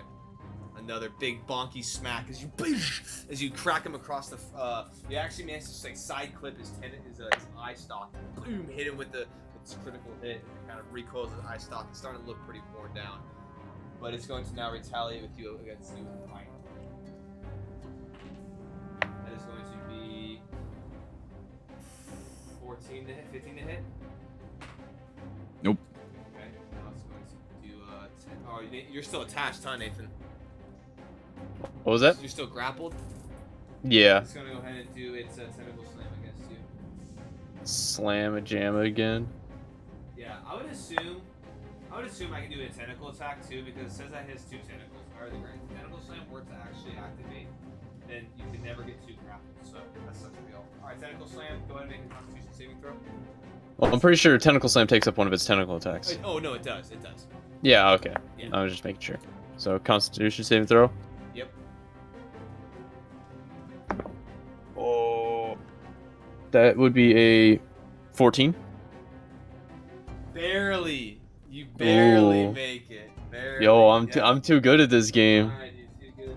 Daddy roll. Alright, 6 plus 3, half. 9. 12, half, 6, halved again. It's gonna be 3 points of damage. It smashed you up again. Oh, Just yeah. bashed you up against the side of the sewer wall. At this point, you can kind of see some of your blood start to kind of splatter against it as you make another concussive contact against it. And then it's gonna make one more tentacle slam against the you. As gonna miss. I need to do. No, he's gonna make a tentacle attack. He is lunged out. You just bring up your shield. Teek deflects off. Top of the round, be thistle when you're up again.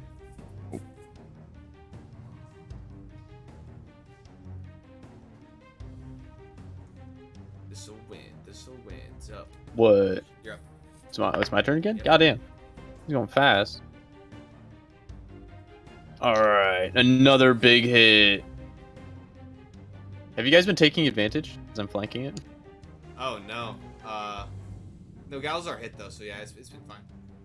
Okay. But yeah, you take advantage, man, because you're still flanking. Y'all just got this thing pinned up against the wall. Got it against the fucking ropes. Oh, big hit. Another great weapon master attack. That was good. Oh, probably should stop doing that. Did you miss it? That is a 13 again. Nope. Just misses. Just misses. Man, fuck. That tendril as you rear back to do another big overhand arc with your big club, it like with its grapple tentacle kind of shifts you off balance and you manage to miss. Make another attack with your echo, right? Or no. No, I've used all those. All right, next up is going to be Galazar. He's going to make his 2 attacks again. It hits. This one's a miss, so he gets advantage though. That is an actually worse roll, so oof. 7. Oh, I don't think he's actually re-raged. No, he didn't. He didn't have to re-rage. 7 plus 3 plus 2 is gonna be 12 points of damage. All right, another big slash from Galazar across the side. You can just see like the side that Galazar's on just cuts, just deep lacerations in the side. It's starting to look really, really burnt. Go ahead, Thor, you're up. All right, I'm gonna use. Shoot, I just lost it. Where'd it His go? mace again. Toll the Dead. I wish. I need to use Toll the Dead on him, so he's gonna have to make a Wisdom saving throw. All right, here we go. Now you're pulling out the spells. There we He rolls go. a 10 for his wisdom saving throw. I believe Ooh. that failed. It should be against my spell save DC. Yep, So it is. Dead as 15. hell. Yep. Perfect. Yeah. So it's gonna take 1d12 necrotic damage. Nice, dude. Send it. 6 points of necrotic damage. Alright. I pretty much point, and a bell goes off and he burns. Yeah, it's 6 points, right? So, yeah. So as you Yeah. hear a ding, is then all of a sudden like a fiery, then necrotic, like kind of like dark, kind of blackish, purplish energy just kind of surrounds it, burns on it as it kind of recoils, and you can see some of the scourge marks around it. Its body acting. Oh yeah. All right, next it's gonna be its turn again. It's gonna go ahead and at this point now make its fight attack. That's gonna be a 25 to hit. On who? Against you. 25 Yeah. will hit me. Yes. 6 plus 8. Wow. It's gonna be 14 plus 3 is going to be 17 points of damage. You need to make a constitution throw. 17 points. Geez, 17. Yep. And you say Constitution saving throw? Yep. It is 15 plus my modifier. No, just off the roll, you pass it. Nice. Okay, cool. Yep. And then Nice. it's gonna just keep bashing all of this will win against the wall. You don't wanna It can break- try. You don't want to break the grapple. It's gonna keep bashing. It's gonna be. Oh, sorry. It's a roll. You just need to make a Constitution saving throws. He lifts you up and repeatedly just bashes you to the wall once again. Another Constitution saving throw. Yep. That's gonna be a 21. Okay. You take half damage. You're not stunned. So that's be 6, 9, half to 4, half to 2. Nice. And then he's gonna make a pinnacle attack against Galazar. 8. 2 plus 3 is 5. 11 halves to 5. Alright, nice. That was gonna be his turn. Now up next up again is this one. You're up. Oh, and he's grappled, so that sucks. Alright, this one, you're up. My turn. I'm not gonna do the -5 this time. Gonna hit it. Okay. Okay, 18 to hit. That hits, yep. Yet another 18. 2d6. 5 damage plus 6. 11 damage. 11 damage, just looking On really hurt. yet another slam. On yet another big smacky on the back. You do manage to clip its eye tendril again. As it, you see, as you burst 2 of its eyes. And it's like the fuck it, as a bonus. Wait. Can I teleport as a bonus action? Pretty From sure. grapple? Oh, if you're grapple, I think yeah, as a bonus action you can teleport, right? So I think yeah, you can grapple. You can teleport out of its grapple. Yeah, fuck it. I'm gonna teleport this far. Boop. And after you hit its eye stalk again, you teleport out of its grasp back. 15 feet, 20 feet, whatever. Yeah. All right, up next will be Galazar again.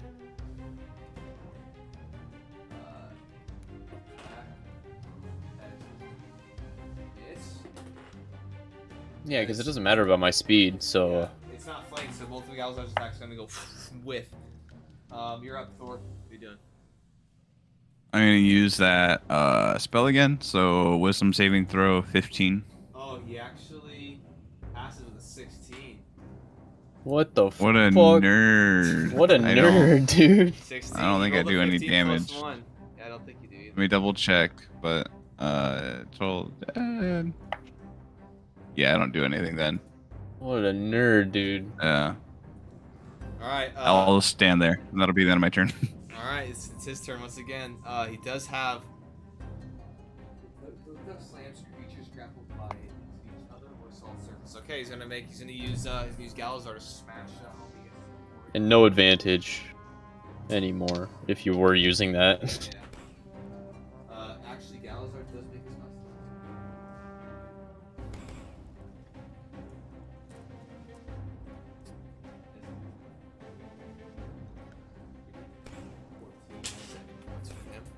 Halved again is going to be 4 points of damage. Corey, you taking damage? What was the roll? It was 14. You have to make a constitution Nope. saving throw.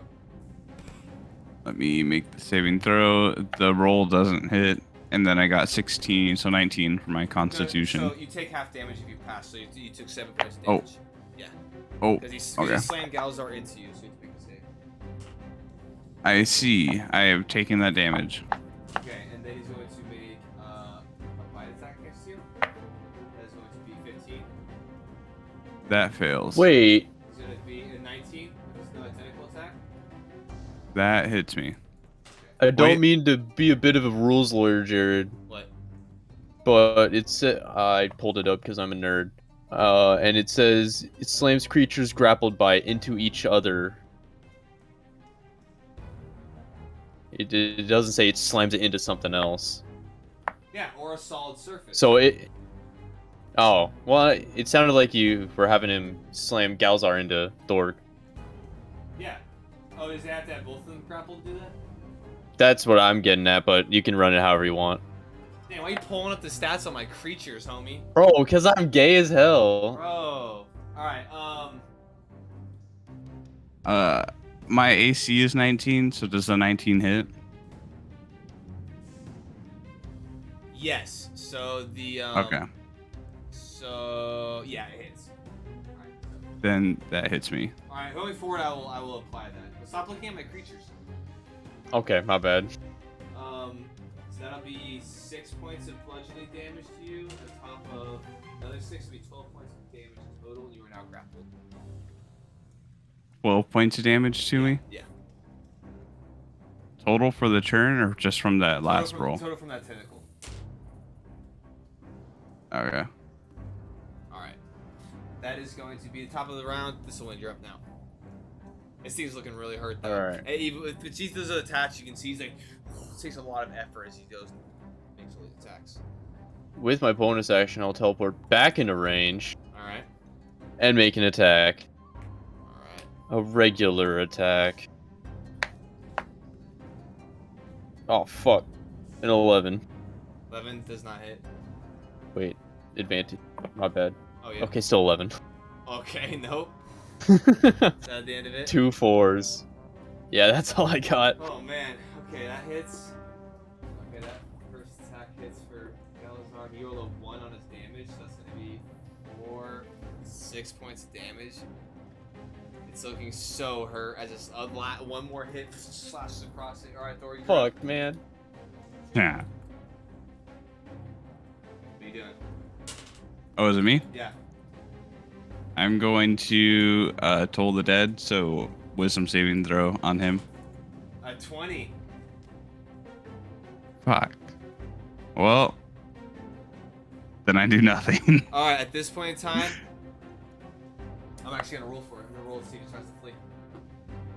How the fuck? Natural 1. So yeah, it's gonna take the disengage action. It's going to. Bloop. And it's going to. I take an opportunity attack! You can't. It takes the disengage action. Oh, shit. Wait, oh, yeah. 1. So let's see. So if it were to go. Let's make us go. Yeah. It acts like it's gonna be able to escape. As it kind of disengages. As I just fucking teleport. As it then jumps into the sewage water and kind of starts to like wade underneath the little bridge. It starts to flee at this point. Alright, next up is going to be Thistlewind. I will teleport. Well, I will run up to it. Yeah. I'll run up to it if I can attack. Yeah, you can, as long as you're within 30 feet, yeah, you're good. It's Oh, a large that's my creature. movement. It's a large creature, so. Okay. So yeah, it definitely stands above the surface of the water. Barely. Make an attack. That's an 18 to hit. Yep, you hit. That is 7 plus 6. 13 damage. Alright, yeah. Yeah, as it's like scurrying away, and actually its blood is starting to fill the sewage water as it starts to like scurry away. You just run over and just smash it with your club. You smash the eye sock tendril and down into its actual skull. Nice. Smash and fracture it, and then it kind of just like sinks beneath the water, dead. And with my Great Weapon Fighter feat, and it dropped to 0 hit points, I'm making another attack on it. With my bonus action. I would like to attack it, please. It's already dead, but you can do that. It just says you end it. No, you have to confirm our attacks. To confirm? No, it's dead. Yeah, on the left. No, in Tailspire. Oh, I have to confirm it? Yeah. Oh, really? Yeah, that's why it's just been sitting above you the entire Oh my time. goodness. Oh, my bad. Okay, well, that's good to know. Alright, well, and with that, as the battle dies down, turn off the audio.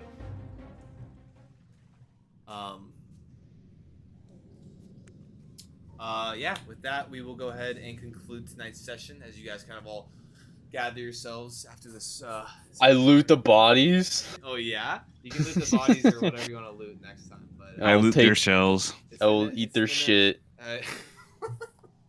It's it ran a little bit longer than I anticipated, but that's all right. So. Nah, we're good. We got some things dead, Killy. Well, Oh, all right. yeah. Yeah, man. Hey, I appreciate y'all. We can Yeah. coordinate. We'll coordinate the next stream for this. It should be just one other stream. I figured this was gonna be a 2-shot anyway, but All so right. we're actually Yeah. right on track. So that was good stuff. Perfect. I'll be right back. Let me go ahead and conclude the stream, but then I'll be back in just a second. Bueno. Let's see.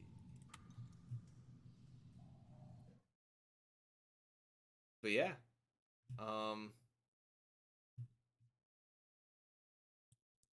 yeah, for anyone who watched, I appreciate y'all.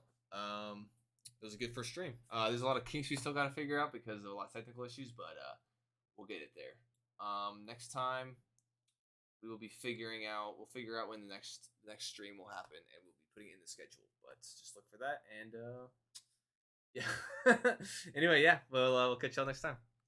Appreciate y'all for tuning in. So.